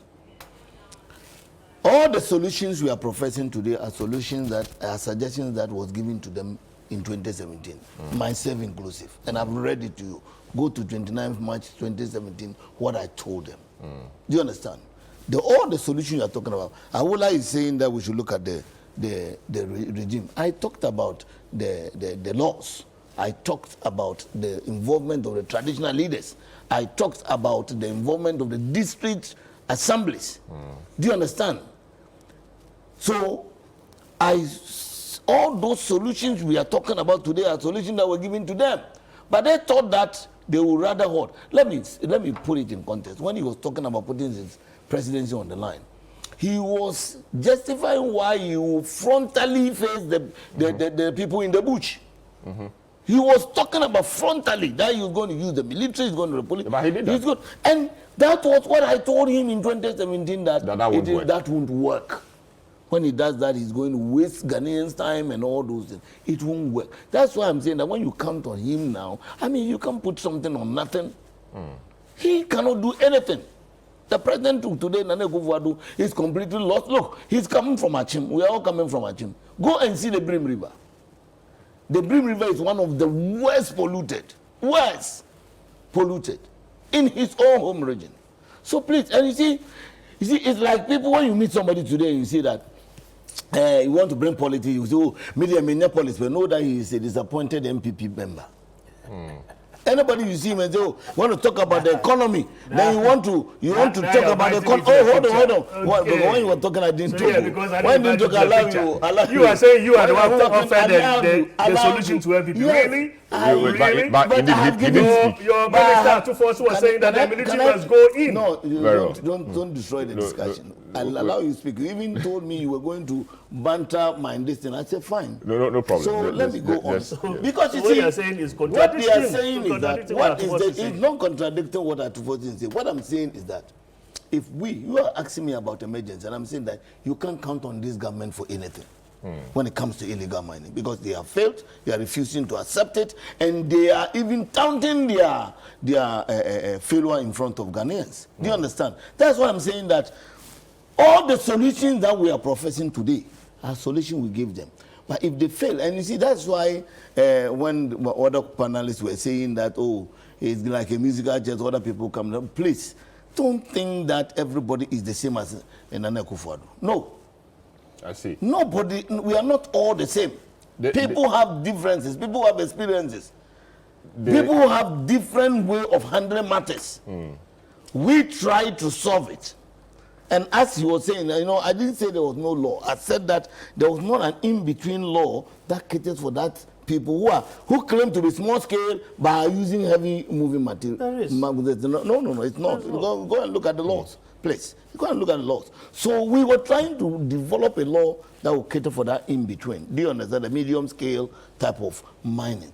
So I don't want people to think that when NDC come, look, NDC have made our intentions clear, and that those advices we gave them, which they failed to implement, we are planning to implement them. So this is an invitation to look at your manifesto. You said you will place a ban on mining activities. That is the beginning, immediately. In forest reserves. Yeah, immediately. You also said you will set up the Nouvelle Ghana Gold Board to regulate small-scale mining sector. Exactly. The board will restructure small-scale mining sector. Exactly. You know, how would the board do that? I mean, Gold Board, would that stop Galamsey? No, it won't stop Galamsey. But you see, the first point of call, you start from the bottom. When you are able to ban mining in the reserves, that alone takes about 30% of the problem, because the water sources will be preserved. And you are a lecturer in that. The water sources will be preserved.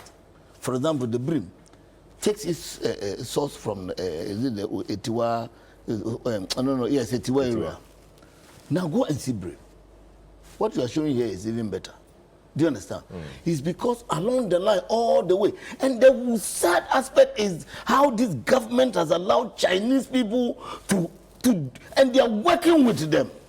You know that for a fact? Yes, that's what I'm telling you. I'm telling you for a fact, where we know people who are working with Chinese people in the forest. Allegations. Well, what are you talking about? Allegations? But there was a point. If you know this, let me give you one example. Do you know that some Chinese people, 4 Chinese people and 2 Ghanaians were arrested on this? Is it mining or something? And then when they came back to court, the prosecution came and said that on remand, the 4 Chinese people are dead and bent. In court. I didn't hear that. You can think it's a joke. Please Google it. Google it. Did you hear that? No, Google it. Google it. Did you hear that? No, please Google it. Google it. What I know is when they bring them to court, they say they are not interpreters. I'm a lawyer. I choose my words very well. Please, I am a lawyer. I choose my words very well. Please, if you can Google it. Yes, I'll dig it up. But just continue. You understand? So I'm just trying to tell you that you will be shocked. You see, it's very laughable, but that is what is happening under this government. You understand? It's happened here. When Chinese when you do propaganda, when he's going to eat, he doesn't realize. Please, don't bring propaganda here. Yeah. I'm dealing with facts. So give us facts. And that is the fact. I'm trying to get it. You take your time. Bent, you don't know. I don't know. You don't know. This your government is a complete problem. So once you find it, I'm trying to find it. Your manifesto. I mean, your manifesto says to do a number of things. Strengthening the geological services, etc., to ensure that they have data on Geological Survey Authority, so they have data on where gold is, so that people will not be doing trial and error in getting the gold and degrading the environment, etc. How would that solve the problem? Very, very important. You see, as I said, I grew up in Takwa, and I did my national service in Daman in the early 90s. When people are foraging and looking for earth, all right, looking for the gold, that's where you have people digging all over the place and moving on and moving ahead. And then they are not leaving, they are not coming to reclaim their land and things like that.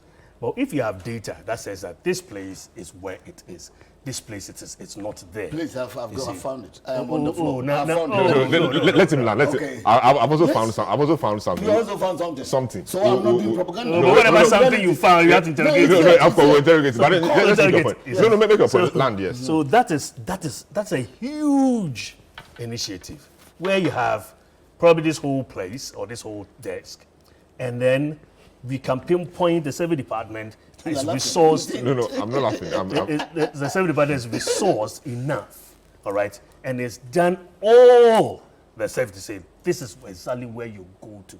Then of course it cuts out the unnecessary digging, all right, and it brings up the issue of even equity and partnerships and the community getting involved, because we know that this place will not be commercially viable enough. This place is where it is. So I think that cuts out a lot of error digging, trial and error digging. All right. Then again, we have said that yes, we are. No, I'll give you time. Oh, I'll give you time. Don't worry. Just go ahead. Baba, why are you afraid when I'm talking? No, Christy, go ahead. How can I be afraid when you are talking? No, when you are talking, I'll let you talk. No, he's taking your time. You're allowing. So go ahead. So, simplifying the small-scale mining licensing regime. All right. If you look at Act 703, all right, and you look at sections about 84 or 82 to about 96, that's where the small-scale mining regime is. It has to be so simplified.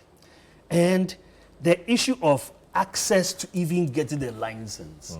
You see, if someone is so actuated in going to look for something, he believes he has that, and then he's being resourced by another person, and that's another angle we have to look at. Who are those resourcing them, and what did? Because the normal person will not have that kind of money to go and buy that excavator and whatnot. Now and then, he has to now go through bureaucracy. And then you just bypass it. There are 5 ways of bypassing it to go into it. So we are bringing the licensing. So the Minerals Commission must be in everywhere where there will be easy access to them. So that it is simplified. The days we're waiting for the license is shortened. Where to go to, you are shepherded into where to actually go to. We all even know the commercial value of that, so we can have equity in that. Then we've cut down time. We've cut down unnecessary digging. We have cut down a lot of things. Then why is there pollution? It's a mercury they are being used. Mercury. So if we upscale the mercury-free process of doing it, then we have so this catcher machine that's technology. A good catcher machine technology. Yes. If we do that, then we have really solved a lot of the problem. Because why is Ghana Water saying that the turbidity of the water is getting lower? It's the chemicals they are using. But we're cutting out that chemicals. All right? That will go a very long way to solve that problem. But then, if you are mining on the riverbeds, the turbidity will grow because you are. It's like mud. You are digging in the river. No, that's not to say we are going to, as I said, there's going to be a survey where the people will know. But we've established here around the table. You guys, I didn't grow up in the mining area. Oh no, that happens. Yeah, the gold is concentrated along the banks of the river. No. So that's a fact from what you have said. A lot around that side. So it's there. So it's there. Yes. So you don't even need the survey or the data by GSA or Geological Survey Authority to show that along the banks in the gold-rich areas. It is still a guesswork. Yeah. It is still a guesswork. No, but you guys have said that we have a lot of them there. So they will go there. It is richer there. So how about placing a ban on digging along the banks? No, but there is a ban. But why are we enforcing it then? Yeah, that's another topic. But I'm talking about the things in our manifesto that we are going to do that will cut out a lot of this. Because you see, as I said, it's purely command and control and education and economic incentive approach. You cannot get angry that but the laws are there. They are not executive power. They are not enforce the laws. Yes, but executive power. The guys are all over the place, close to a police station. Nobody can do anything to them. The executive power is not removed. It's not removed. As I said, you have to think of creative ways of solving this, and I'm giving you some of them. That's not to say that once those are there, the executive power will not be used and whatnot. Then the issue of finance. So that's the last point I'm making. No, but you borrowed this time. No, I didn't borrow this time. No, I didn't borrow this time. His knees are shaking because he really wants to make a point. No, he didn't speak of 15 minutes. Even this. I have to go beyond 11. I'll go beyond 11 because for the sake of even this. So just conclude for me. Just conclude for me. All right. Sorry, conclude for me. Now, where you have people financing, all right, and we are cutting out that finance and say that, okay, we're establishing a bank. That's major, because then you see regulatory is effective when you identify all the bits of the chain, right, and the stakeholders, so they're able to place regulatory. You are able to regulate them along their line. That is how you solve this problem. I see. In addition to, of course, the command and control issues. So if we do that, we are solving. It is solution-oriented approach to this. Very well. That I am. Very well. So now come back to you. You made an allegation about. I people didn't even know it is coming from your own platform. It's okay. You made an allegation about. Court demands evidence. That's why you kick the court demands evidence of death, cremation of 2 alleged Chinese Galamseyers. The Sahuri also District Court in the Western North region has demanded evidence of the death of and cremation of 2 alleged Chinese illegal miners at the next sitting of the court. This what date? What date? This I think it's April. Yes, this is here. So what was the next sitting date? No. The important here that hasn't been to prove reported is on. that Yeah, so make your point. Yeah, but when it is only under this government that you can see things like this. When there were 6 people and they were reminded, and they say 2 of them, they were dead. Cremated. It is interesting. It is interesting. We don't help ourselves. So what I'm saying is that it's only under this government. In our government, and what the proposals we have made, and you see, that's what I'm saying. That you see, we can't count on the MPP regime or any regime coming from MPP to resolve all these matters. Look, the decisive one, all the things he's saying are good, and I think that they are similar in our manifesto, almost the same, because this the same proposals I gave them. I read to you 2017 March, the same proposal, because we have been in government before. We had the benefit of hindsight. And so we were giving you all these things to talk about the regime, to talk about the tradition, to talk about even the financing, because we said that when you allow, you see, those people who are doing the mad work, they are not the ones who are the rich ones. That's what I said. The people, that's what I'm saying, that these are advices we're giving you in 2017. So in our manifesto, it has been refined, properly organized, and to serve the interests of Ghanaians. And the first thing is what? How can you come as a government and allow mining in the forest? How? That was the criminal crime that you committed from the very onset, 2022, when you said they can mine in the forest, because the forests have been preserved over the years. 2020, it has been reserved and preserved for so long, only for you people. You people, that's why I said that you don't have Ghana at heart to come and say, already our forest covers were reducing. Now you come and then you enter into the main reserves. But they also have a planting. Please. Did they greening do Ghana. Do it? No, they plant trees every year. Please. Millions of trees. Please, didn't we plant trees? But your manifesto says you didn't you we plant plant? What we want to do is to do an aggressive, after we have banned this thing, to do an aggressive reclamation, because my brother, like I'm telling you, when you are going to Kumasi, you get to around Osino going. You see, just on the left, you see the mining that's going on just in the center of Achim. In the center of Achim.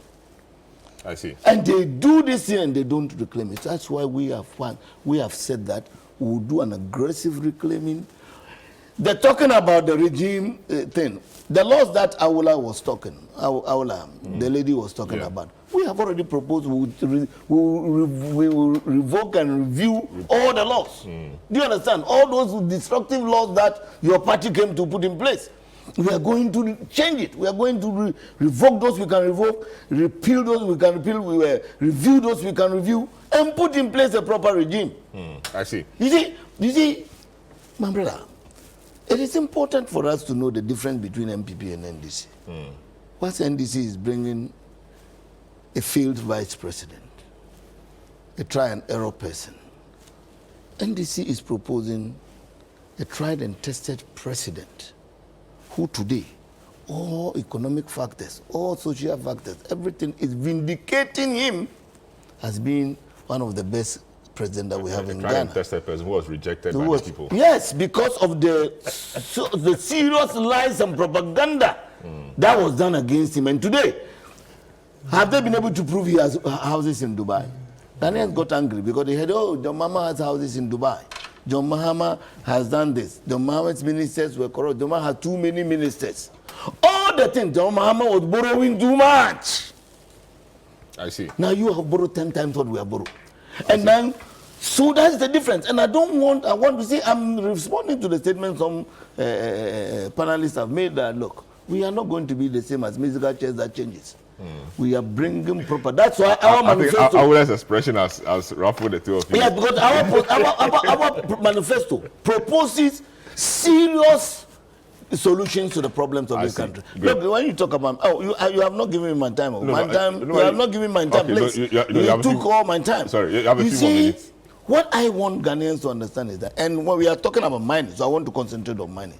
The first thing, we have about 6 prone solutions.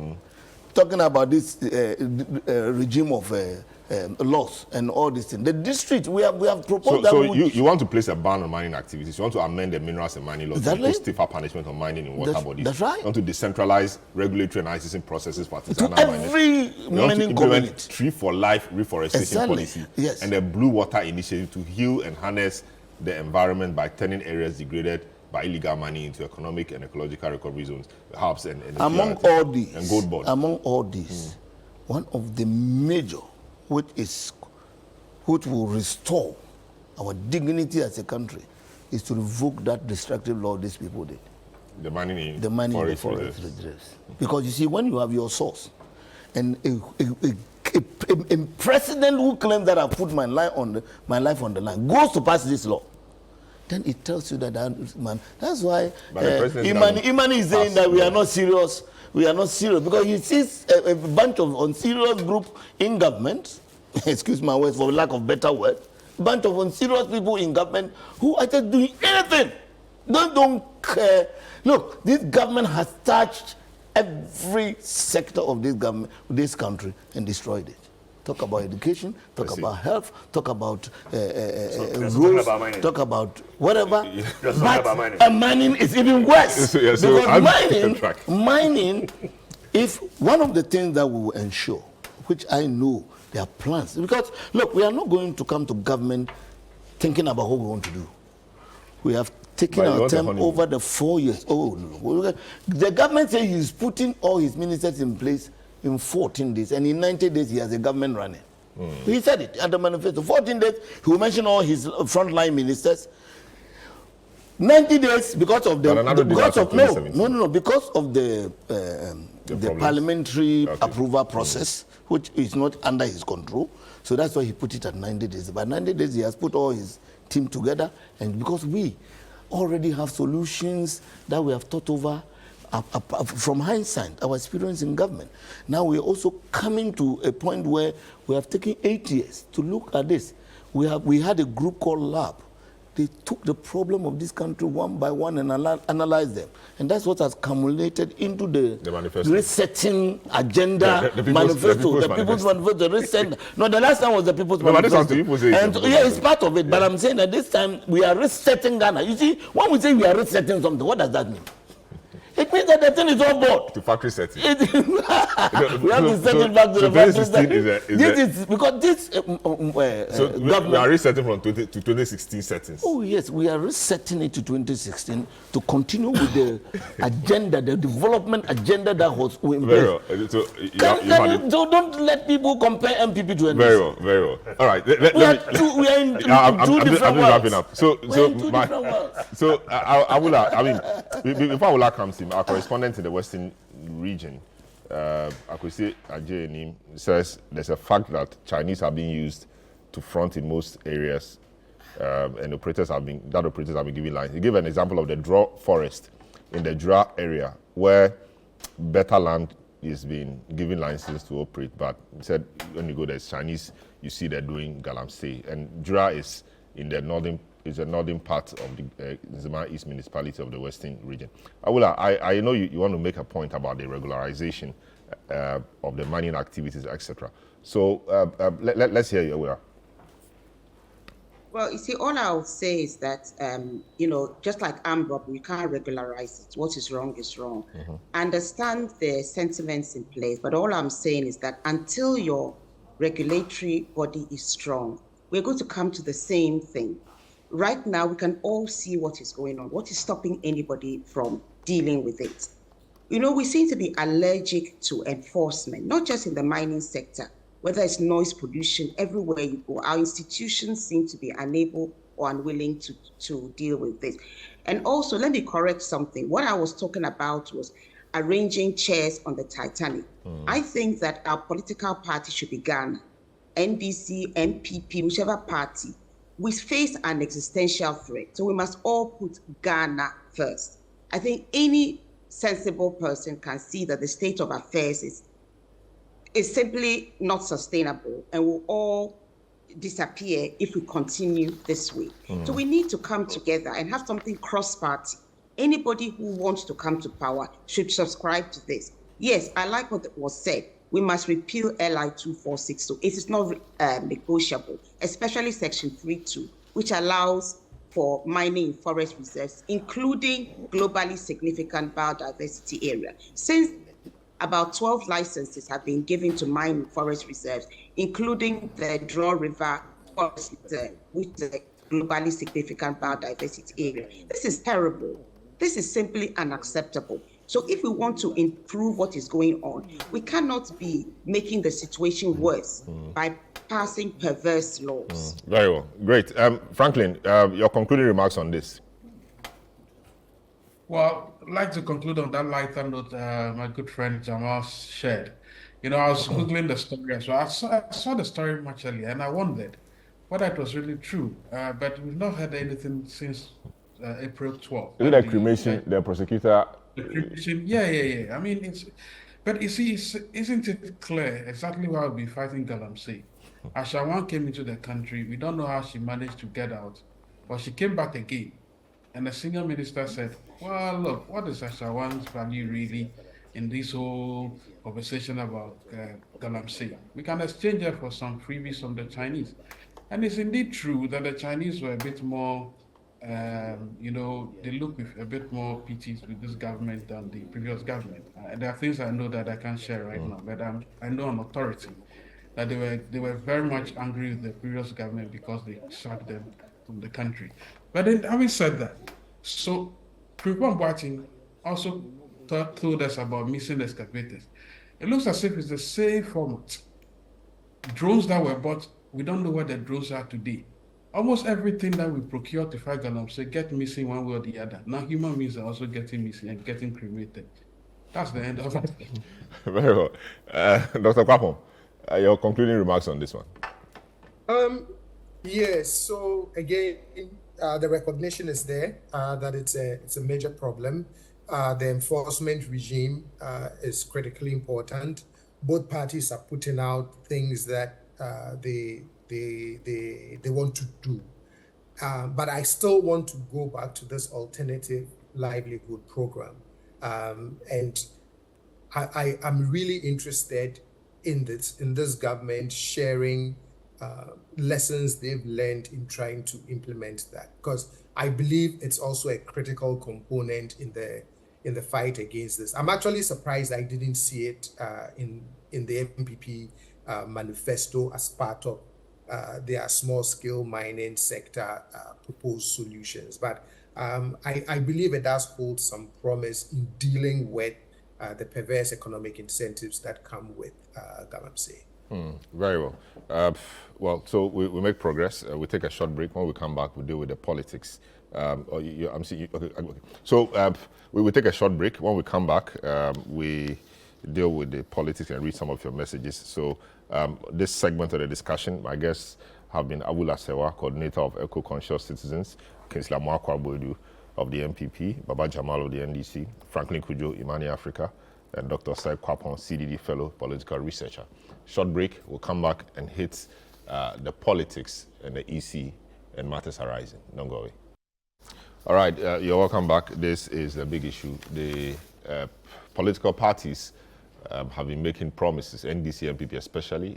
Movement for Change is also doing so well to catch the attention of the people. The New Force movement last week also adored their plan for transforming Ghana. And you saw Cheddar Nana Kwame Bediakun in a stylish fashion, you know, putting across his plan for Ghana, etc. So they are all speaking and they've all been talking on what to do to make Ghana better. That's what we want. And so we want to look at a few of those. But this week also, the Electoral Commission has been in the news. They say that the register is good, only that a few problems have arisen that they are dealing with. The NDC had a meeting with them yesterday, and they raised a number of issues. Well, so we'll be looking at the campaign, etc. So now the flag bearer of the opposition NDC, John Mahama, believes he can better transform Ghana. Now the MPP's flag bearer, Dr. Bawumia. Speaking at a rally in the Senate East constituency, Mahama addressed Dr. Bawumia's characterization of him as a second-hand vehicle. He noted that he liked second-hand vehicles, can offer greater durability and value compared to new alternatives.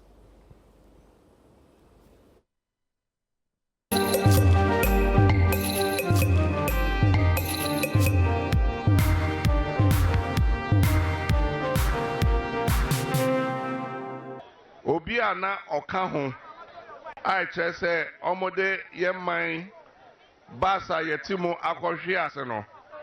Yes, Anfa, Stia no Momo, no Munkoso entry Sabasno, Moamodi Akoshiaseno, Mosia Sanfa Stia no Mamo, Namo Fire and Twasso, a bit me is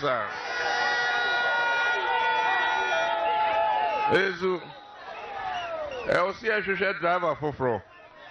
Not driver no befa na odi yeko bibia yeko na obi say on the yetuma no obey tier robber president it is a president for na obi so yetuma na obey home second hand I just used a driver enti yes, second hander. And now you are the dada, your penisa. We say, at the dada and so, and experience. All right, so that was John Mahama speaking somewhere in the Senate East constituency. Dr. Bawumia was also in the Greater Accra region in the week, and he's also been speaking and addressing people on his plans for Ghana, should he become president. The campaign began at the Kwame Nkrumah Circle interchange, where Dr. Bawumia interacted with traders eager to see him.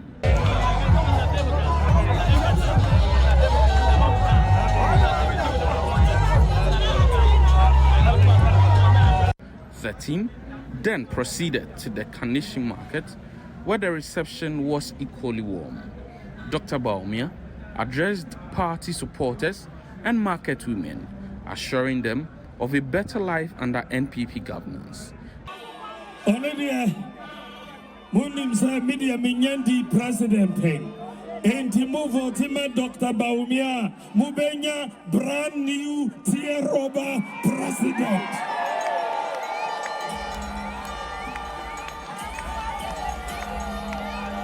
Brand new tier robber president. And yes, sir. Mubenya home use second-hand president. Home use second-hand president. And a brand new any second-hand Diana Mupa. Brand new any second-hand Diana Mupa. Brand new any second-hand Diana Mupa. The Chacho Monfastiano and Mammy.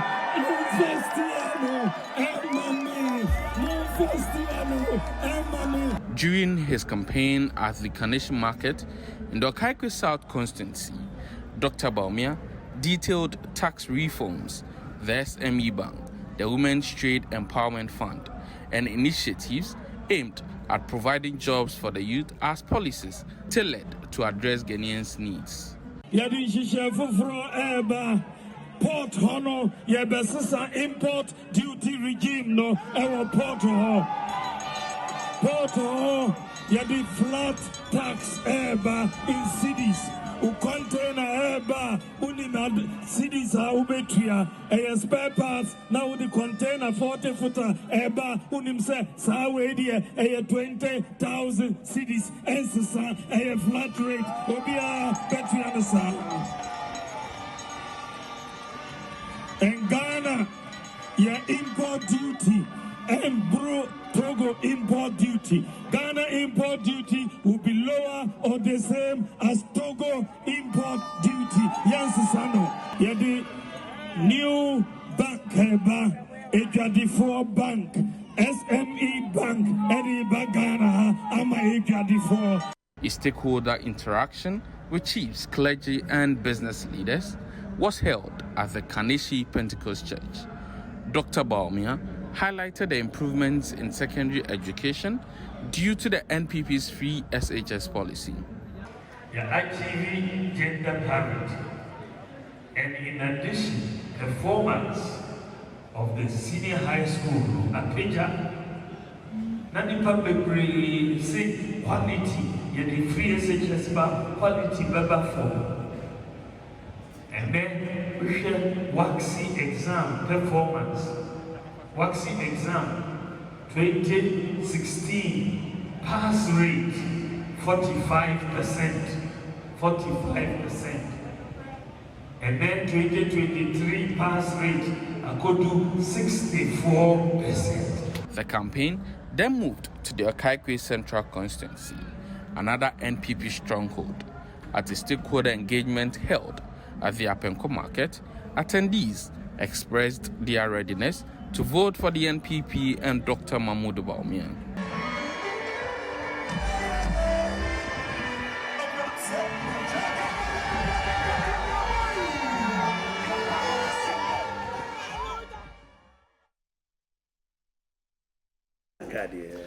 You're welcome back. This is the big issue, and we are just hitting a campaign trail. And so the two candidates have been campaigning. I started with you, Kingsley. Your candidate was in Accra, or Greater Accra. Greater Accra mainly has been said to be a difficult area for you in this election. But he's tried to visit a number of areas where he met the people, and the promises he made to them included, of course, meeting the traders. He told them that there was the trade investment fund that will help SMEs, etc. That's where he said that if you voted for him, you'd have had a brand new president, not a second-hand president, which Mahama responded to far away in the Bono areas. So, I mean, how is the campaign looking like for you? Are you confident as before, or your confidence level is growing? How does it feel like for you? Thank you very much. Whatever confidence level we had, we believe is much more better now. It's much more better now. About 90 days or less days to election, and the people are feeling the wonder boy, Dr. Bamudu Baumia. The people are feeling it, feeling him. He's down to earth, getting in touch with the people. Some people are shaking him, screaming. There are a lot of things happening. It is the personal engagement. You're getting to know the person himself, the real person, not a person who's standing out there. There are a lot of things happening that are not even captured by the media when it goes to the places. Places that are not even, if you like, are pro-NDC, the response he gets from there. There are places where people have even converted from NDC to MPP when it gets there. So that is the general atmosphere. And I'm glad about where we are now. There's always been, caustic, insulting words at each other. I think this time around it's reduced materially because of the kind of person Dr. Baumia is. And the kind of person John Mahama is, because it takes two to tango. Oh yeah, but then which means that the kind of person Anado is was what led to the insults the last time. No. I'm saying that the kind of person Dr. Baumia is, he's so solution oriented that there's no time for all the others, and so that's the person you meet. You meet him, you see solutions. I have a solution to this. I have a solution to this. Where it is not made out well, come, let's reason this out so that we can have a solution to this. Or I'm offering this to you. What do you think about this? That is the kind of person. Because where we've reached now, we need to upgrade our systems. That's what we're talking about. Upgrading our systems.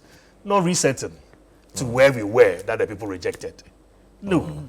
We need to upgrade whatever we are doing. If we're doing something which is better, we are bettering it a bit more by digitalization. So that is what we are looking at. That is what is happening wherever he goes. The people's reception is great. I foresee an 8-year term. All right, and that's what people look for. When you come into power, are you able to carry it through a longer period?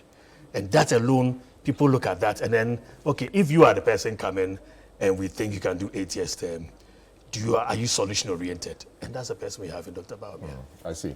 The NDC has said that when they come, they'll do what we call the oral, the Operation Retrieve All Loot. How does your camp receive that? It's always been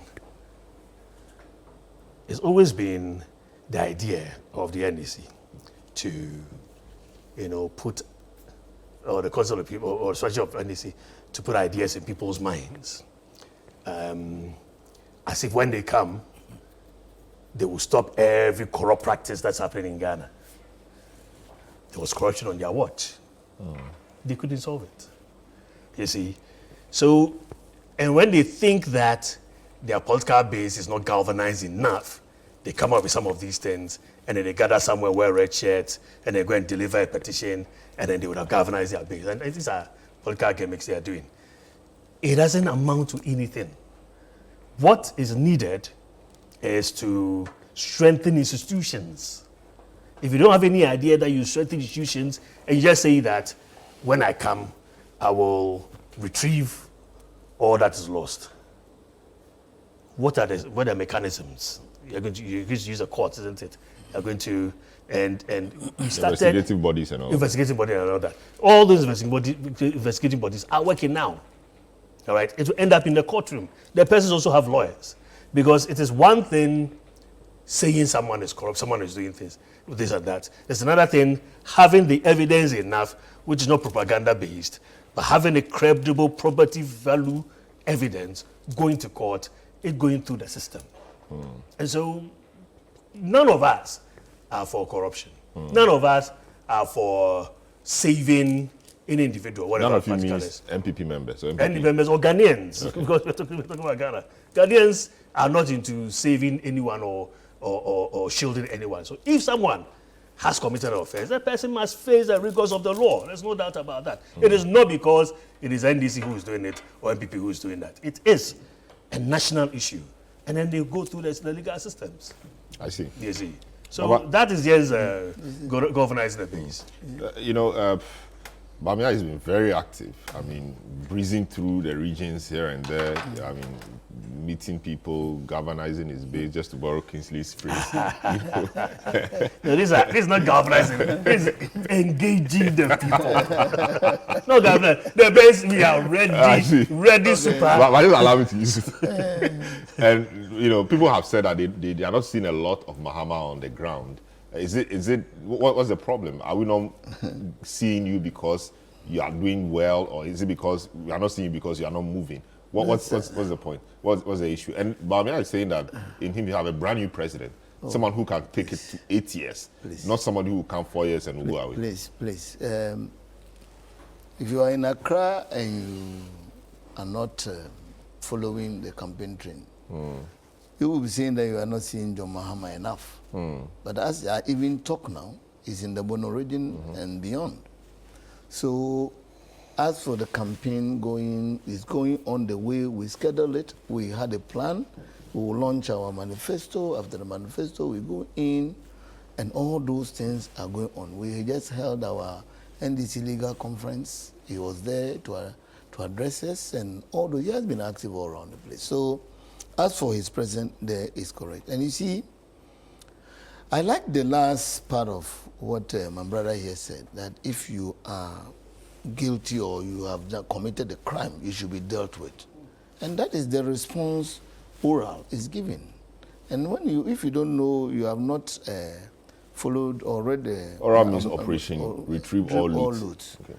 That's why mechanisms to do that. We have even proposed to reactivate the tribunal system, which is in our books but are not active now. So we have proposed to, because the tribunal system is quicker in terms of dealing with matters. So we've also proposing to have a national committee. Oh yes, we have said it. We have said it open, and form a national assets committee. You understand, to look at all those things. So as for the mechanism to retrieve the loot, we will. And it is there. And the details maybe the skeleton in our manifesto, but the details has already been worked out. And all the things that we are going to investigate are already, we know them, and we have mentioned some of them. The Swali's death, and then the killings at Techima and all those things. These are things we'll deal with when we come, and we'll deal with it with law, proper law, going through the system to make sure that people are fairly treated. But the Techima matters. The court has ruled that some compensation be given to the victims. But it doesn't bring a closure to the criminal aspect of it. The people who committed that crime must be brought to book. The people who pulled the triggers, and all those, and the military people who pulled the triggers. Who were trying to save a situation. Exactly. We have even in Iowa. They were trying to save a situation, which resulted in death. That will be revealed through proper investigations. Like with the Iowa West Wagon, where even people came up to own up and said that we gave the order and all those things. Those are things that must be investigated, and we have committed ourselves to investigate them and investigate them properly and bring a closure and justice to those who suffered it. Now, you see, when you talk about loot, you see, you're talking about a regime that in 8 years has borrowed over 500 billion. Cedis? Yes, billion. In fact, 600 billion now, 640 something billion. They say a lot of that is due to the exchange rate. Oh, don't worry. Whatever exchange rate it is, whatever it is, that it still stands that some huge borrowing has gone on. Do you understand? And we intend to look into all those things. Because whether those borrowing that were done went into their purpose. Do you understand? Who handled what? Do you understand? These are things that we will properly, when we say resetting the country, we are not saying that maybe we'll bring you back to all the things at the same level when maybe 2016 or this thing. Yes, 2016 there was an agenda. Do you understand? That agenda to develop the country is our goal. That agenda will continue, building more schools, building more roads, taking hospitals to every district, making sure that every region now has a university and all those that's things. already happening. Every district now is getting a district hospital. Every new region is getting a new regional hospital. Tell me one hospital that MPP, hold on. No, but they are being built. Tell me one. No, I'm not saying that they have built, but they are being built. So are you not sad that as a Ghanaian, in 8 years, a government that promised these people... No, are you not sad? Are you not sad? But they say they are. Let me go on with my statement. Because you see, if a government comes and in 8 years has not built even one regional hospital from scratch to end, and is still touting himself as the best government, they build what? They have started and completed Akontombra, Bogoso, Elubo, please. You see, a lot of them. Please, the last time, UGMC phase 2. There's a lot we can talk about. So there was a phase 1. So there was a phase 1. The phase 1 was not built by Oduma Polyclinic. By President Tamils. Oh, my brother, please. And a few others. Let's go on. You see, what I'm saying is that we, as a government, incoming government, under the leadership of tried, tested, and proven President John Dramani Mahama, we are saying that when we come, this government has taken us to the doldrums, to the level that we need to reset the system. But you see, we are not going to be doing oral when we left other things hanging. Do you understand? All of that will happen at the same time. At the same time. Should there be a team on oral? A team on oral. There will be a team on economy. There will be a team on the roads. There will be a team on Galamsey. I mean, you get the vibe, man. You get the vibe. This is what we're going to do. You get the vibe. We're going to set the system. Get people.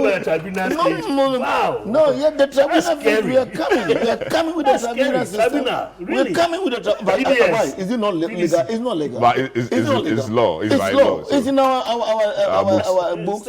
It is in our books. So it's legal. So we're going to reactivate that. PNDC. No. It is our law, please. Unless you tell me that you have been there 8 years. If you think it was a bad law, you have removed it. So let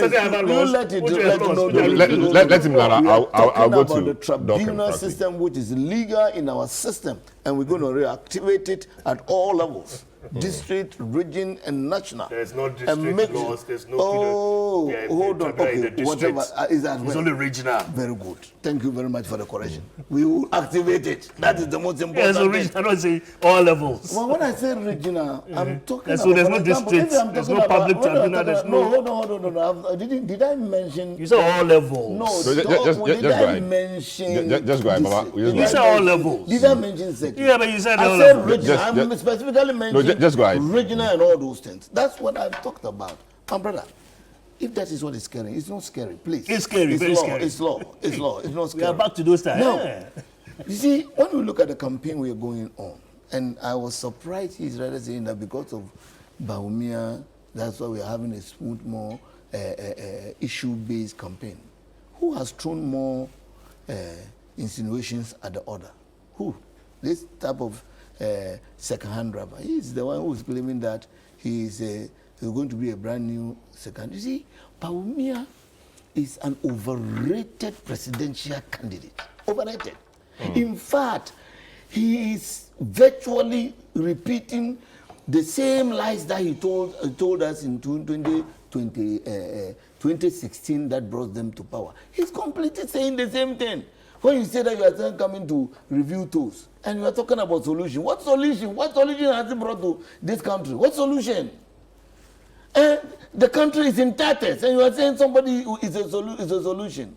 All the solution that is professing, 3% tax, wait, this, that, are they the real things that we need to go? Of course. Telling people that that will improve cost of reduce cost of living and improve standard of life. That one, I don't even believe in that 3% tax. I don't, because it is not going to solve our tax things. What we need now to reduce the suffering of the people is removing some nuisance tax, like the e-levy. Which is said is like removed. He said he the removed pollution tax. The emission tax. Yeah. The emission tax. Those things are the things you see you need to do. You need to remove. But he said he's removing. He said he removed the betting tax too. He's removing betting tax. Because all these things, before these manifesto issues came, we have said it severally. We have said all those things. In fact, the last time, you can see that they are especially their tax things and all these things. I've got a photocopy of what we intended to do. But we have already spoken about. Do you understand? This e-levy, we have made it clear. If someone releases his manifesto, and then you come afterwards and you say we stole it from you, how is that possible? But to be fair, those things were spoken. Yes, it was spoken about by both of them before. Of the NDC. But they never spoke. He goes everywhere and makes promises. He listens to people. Oh, then when we come, we'll do this. But that's what the manifesto should address. No. I want to go to public domain. It is looking at solution. Very well. I want to go to Francis. So you have a few seconds to land here. You're speaking for a while. I deliberately give you time. Always trying to. I deliberately give you a lot. So just land. What I'm saying is that, you see, when you are talking about solutions, we are talking about looking at things that affect the people directly. Do you understand? And one of the things is that, first, reducing the tax burden. 2, this we said we'll give 60 ministers. The next thing you say you give 50 ministers. When we have said 60 ministers, meanwhile you have over 100 now. Oh, I don't know whether it's still now. You went up to 122. So our presidential and our promises, in fact, are not just empty promises. They are practical. Are things that we have started and want to control. Because when we say that, we will now make sure that every region has a regional hospital. We have a trademark for that. We did some regional hospitals. If we come and say we want to see Okada properly managed, it tells you that it is something that it is with us. But what do we do to reduce the accidents, to reduce the misbehavior on the street and all these things? Do you understand? But this time around, you guys have gone quite silent on the Okada thing. Yes, that's what I'm saying. But it is something that has tagged major us. matter. That has something has tagged us, so we cannot run away from it. Even when we don't put it in the manifesto today, it has tagged on us because we have professed solutions to how these people will organize themselves. Then you see, it is also important to mention that John Mahama, when he was leaving, he made some prophetic statement before he left. And he said that he is leaving, but posterity will judge him. He said this in 2016 when he was leaving the office. 2017 thereabout. January. Now, today, what is the verdict on him? You told him that he was involved in this bus scandal or something. Airbus thing. Today, the government institution itself, OSP, has come to say that he knew nothing about it. You told him that he has houses in Dubai.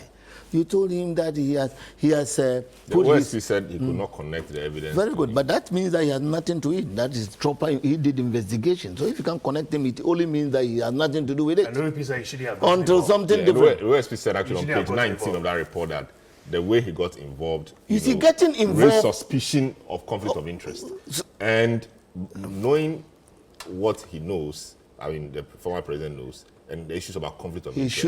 He shouldn't have. But at least he has not established any wrongdoing. That is the most important. That's the most important thing. That's the most important thing. You see, if you said all these things about the president, and up to today, now we are even having people like what is it? That guy who is now with Butterfly. Alan Chamantin. Alan Chamantin. No, not Alan Chamantin, his spokesperson. Hobson Adoe. Who are saying that, he's in charge of special that they are the ones who were cooking all those things against John Mahama. They were cooking it. That's what he said. They were cooking it. They were part of the system. They were cooking things against the man. Today, it has come out openly that the man is exonerated. He has nothing to do with all these things. Very well. Look, this country needs a facelift in leadership. The facelift will be upgrade. An upgrade. Not a reset. Hold on. I am making my statement. Okay. If you don't facelift it to a person who can reset this government, we will be in trouble. You need to upgrade. You see, when you say facelift, I mean that in terms of integrity, in terms of honesty, in terms of experience, we need a facelift from the Akufo-Addo low level he has taken us to. And if Akufo-Addo has taken us to this level, when you say that the deputy can be better, the deputy who was who only accept good things. There's whole campaign against Nanado that they don't even realize that Nanado is not standing on the ballot. It's like Trump and Biden and Kamala. Exactly. But they are still campaigning against Nanado. When he's been president, he served his 2 terms. Let me speak to Dr. Papo. So you see, they have nothing. All right, guys. Dr. Papo is on the other side. You have to attach him to someone they fasted. You see, Doc, I mean, you as a political researcher and fellow of the CDD. What's your thinking about the tempo of this campaign so far and some of the promises that have been made? Any particular promise, have you been struck by any of the promises so far, and what's your thinking around the feasibility of some of them? To deal with the tempo of the campaign for me and the promises. In terms of the tempo of the campaign, one of the things that I've been struck by is the extent of the MPP's campaign in terms of using retail politics. Yes, I do see that on the NDC side as well. But what has struck me about the MPP is that they are campaigning as though they are an opposition party, right? Which is very interesting. I mean, they are marshalling all their forces, all their people.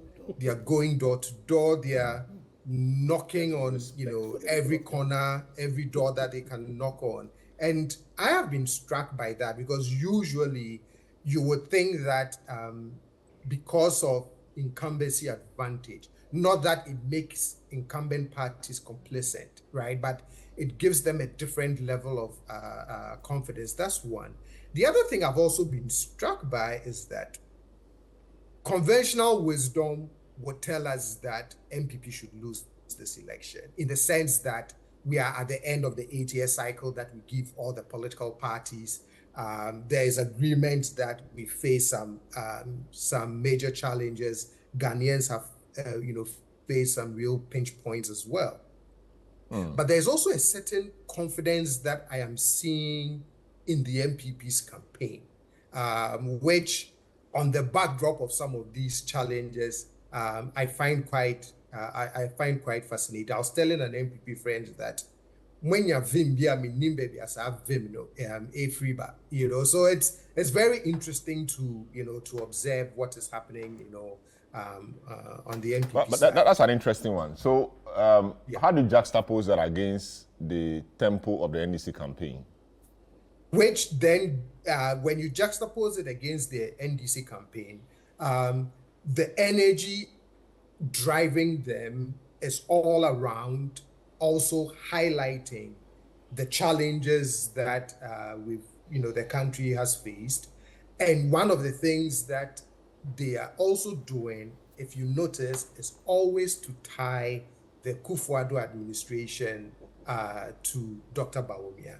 Yes, Dr. Bawumia is part of this government, but they never fail to use the phrase the Kufuor-Bawumia government. And part of that, for me, is something I picked up from a poll that came from Professor Smart Sapong. I think he released his poll sometime in June. And if you look at the question of party preference, you would see that the preferred party is NDC. But if the question was framed as your preferred candidate, the preference was for Dr. Bawumia. Yes, there was still a substantial amount of people undecided, and the gap was quite small between the two on either question, right? So anytime I observe, I can see why the focus of the MPP would be on John Mahama or the NDC as a party, the MPP as a party, and tying Bawumia to the MPP government. And I can see why, when the NDC campaigns, the focus is more on, tying Bawumia to the Kufuor record and the Kufuor administration. Both camps are also deploying retail politics, extremely well. And the social media pages is amazing. Anytime you watch any of the morning shows, for example, Good Morning Accra, Good Morning Ghana, and you follow the social media pages of some of the well-known voices on both sides, the running commentary, the clarifications, the praises, the jabbing, and things like that. Social media is also being really deployed. I mean, it's turning out to be, in my view, a more competitive election than I thought it was going to be, against the backdrop of everything that has been experienced, that we have seen. I started writing about a year ago that I think the incumbent party is more vulnerable. But a couple of months ago, I said, maybe about a month ago, I said, are we looking at an unconventional election? What accounts for this? Is it a campaigning style of both parties or both candidates, or what accounts for this? I think it's the campaigning style of both the candidates, all the different strategies that the parties, are using, the framing, the framing of the issues. All of that is what I think is culminating in this, what I am observing as a very competitive election, an election that for some time I kept maintaining that the winds were blowing more favorably in the direction of the NDC. So, for example, if you look at the Global Info Analytics poll, right? In the most recent national one, you would see some changes. The first one that was released this year, I pointed out 6 warning signs for the incumbent party. A couple of months later, the most recent one that was released, and I think that was in July, I saw some warning signs for the opposition party as well. So the dynamics are very interesting, and I'm sure both parties recognize that, because you can tell that they are leaving no stone unturned, no allegation goes unanswered, no jab goes unanswered, the door-to-door, the visiting of constituencies. I'm sure if it was possible, by the time this campaign is over, all 30-something million Ghanaians would have been touched by these two parties. I see. Now let's look at the referee for the election, the Electoral Commission. They've come under some heavy criticism from the NDC. Of course, it's not very unusual for the opposition party to always be throwing jabs at the EC.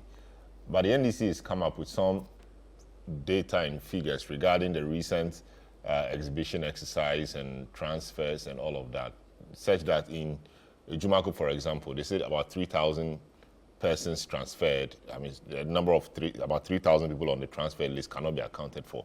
We also heard about a Futu alleging around the same numbers cannot be accounted for.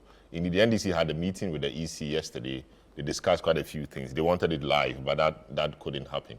The EC itself has admitted that there were some errors, and they've sent message around to their district officers to do a few things.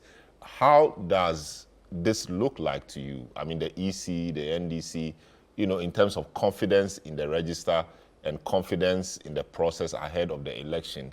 How does this all look to you?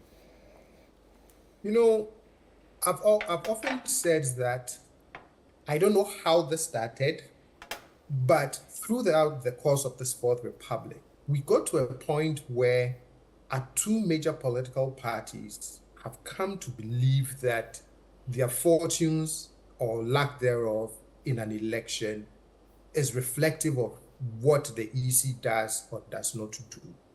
And because of that posture, there tends to be a lot of suspicion, sometimes in the things that the EC is trying to do or failing to do. I was very I was very worried when the NDC, for good reason, left IPAC. But I was also very encouraged that they returned to IPAC, because I found that platform a very helpful one for building consensus and working in a mutually respectful, trusting, transparent way between the NDC and the NPP and all the other political parties. But it looks like that relationship hasn't completely thawed, with some of these allegations or issues and mistrust issues still going on. The second thing is the EC is also going into this election facing a serious trust deficit. So if you look at the Afrobarometer survey, over 9 rounds, for the first time, the percentage of Ghanaians who say they trust the EC a lot is at its lowest. The most recent one is 2022, and it was about just 10%. So that is very worrying, which means that all the actions and inactions of the EC in this election has to be geared towards ensuring one critical thing: trust and confidence. They have to find ways of restoring some of that lost trust in the institution, which means that explanations such as something that happened was an honest mistake is a luxury the EC as an institution cannot afford in this election. So for me, the issues that are being raised by the NDC, it behoves upon the EC to look into them. The ones that, if they can find, basis for some of those concerns and all of those things, responding to them, in ways that gives assurance that these mistakes would not be repeated, will be critical. The assurances are not enough. You have to also demonstrate that you're putting in, other internal processes, mechanisms that make sure that whatever quote-unquote honest mistake that happened will not happen again. Because ultimately, a free and fair election is not just about the outcome, right? And the acceptability of the outcome to the different candidates. All the processes leading up to December 7th must be judged to have been free and fair and transparent. And you don't want any political party having this feeling that you are either out to get them or your processes are structured in such a way that you want to favor one party over the other. Yes, we've had this history of, every election, the opposition tends to normally raise a lot more questions about the actions of the EC than the incumbent party. But having said all of that, where there are legitimate concerns and where mistakes happen, that would chip away at an already eroding confidence in the institution. You cannot, you cannot overlook that. You cannot treat it as because it is the NDC that is raising these issues that it would not be giving the full attention, right? So credit to the EC for agreeing to meet with the NDC. I hope that all their concerns have been taken into consideration. Whatever corrections that needs to be made, I hope they are made and made soon. Should there be another exhibition? And this is calling for another exhibition exercise after the corrections have been done. Should there be any such thing? Yes, if that is what would restore confidence in these things. For me, some of these administrative processes do not, if they don't hit the ultimate process, but strengthen faith and confidence in the exercise we are about to engage in, then why not? Yes, it may take some resources to do it, but for me, if it is worth doing, then it is really worth doing. And so, yes, I believe that the EC should take that, into serious consideration. Again, my point is, I just want to make sure that at the end of the day, that confidence in the EC remains at a level that allows us to go into this election not worried that somebody will be disadvantaged. Very well. Baba Jama, your party's always had issues with the EC, at least for this time. Some of the issues were raised. The EC's agreed a meeting with you, had a meeting yesterday. Have the issues been addressed now? And are you now confident that things are fine? I don't think that we are confident yet. And you see, our party has always had issues with it. No, I mean this time. I understand, but the issues are always emanating from the Electoral Commission. Those same issues where they were packing some political parties only to see everybody has one vote so that they always override us, which led to us leaving the IPAC, has still not absolutely been resolved, even though because of the intervention of it's always been the case. Because of the intervention, why it can't be the case. It has not always been the case. If you are voting at when we had the first electoral committee with the name Aferijan, things were not this way. Things were not this way. Aferijan set a good standard. And I must say that we all miss him now. Do you understand? Because of the way he set up the system. But you see, you have an electoral commission that exhibit a voters register, and a whole group of people from Tamale transferred to Pusiga, and it's not as if it's like nothing happened and that thing happened. No. It has been found out that some people went around collecting people's ID cards, and even the involvement of an officer of the electoral commission. When you have this situation, you have Asen North, where is that for no Asen Atoforsin's place? Yes, Jumako. Where over 3,000 votes have just been sent there. Nobody knows how it happened, and it is not only there. We as NDC have identified about 50,000 those names and those things in the register, and we are asking you, let's sit down, let's look at it. Can we get a forensic audit into it? Is it not in our interest? Is it the first time forensic audit is going to be happening in this thing? We have been doing those things. We are not asking for any huge, like going to take like KPMC to come and do the forensic audit. We say, look, put the experts of the political parties together, because there are people who have through the work, are experts now. Put them together, get maybe your own supervisor to supervise it so that we can do a forensic audit, and this can take us within a matter of a week. We can do this. You say no. So how do you expect us to be comfortable? The issues are still there. For you, the same electoral commission who have made mistakes, who have admitted, now says that I'll correct myself. When we are proposing that let's have a situation where you can build confidence, like Dr. Kwapon is saying that he wants us to get to a situation where they will go into the election without getting worried. But under the circumstance, we will go into the election with some worries. Very well. That's the situation. So, Kingsley, the EC and the NDC have not had much of the MPP raising any issue. MPP appears comfortable with what's happening. Oh, they are comfortable with everything. Why so? Why? Because some of the issues the NDC has raised, the EC itself has admitted it. What happened to hear the MPP in all of this? You see, Baba Jama says what? We are comfortable with everything. You see, that is the posture of NDC. That's the posture of NDC. You see, we are about to go into a very important election. Dr. Kwapon was saying that we have campaigned because we have campaigned as if we are in opposition.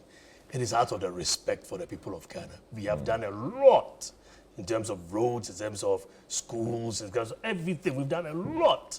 You see, we have fulfilled a higher percentage of our manifesto promises. All right, but we still have to respect the people in going to them, and that's what Dr. Bawumia is doing now.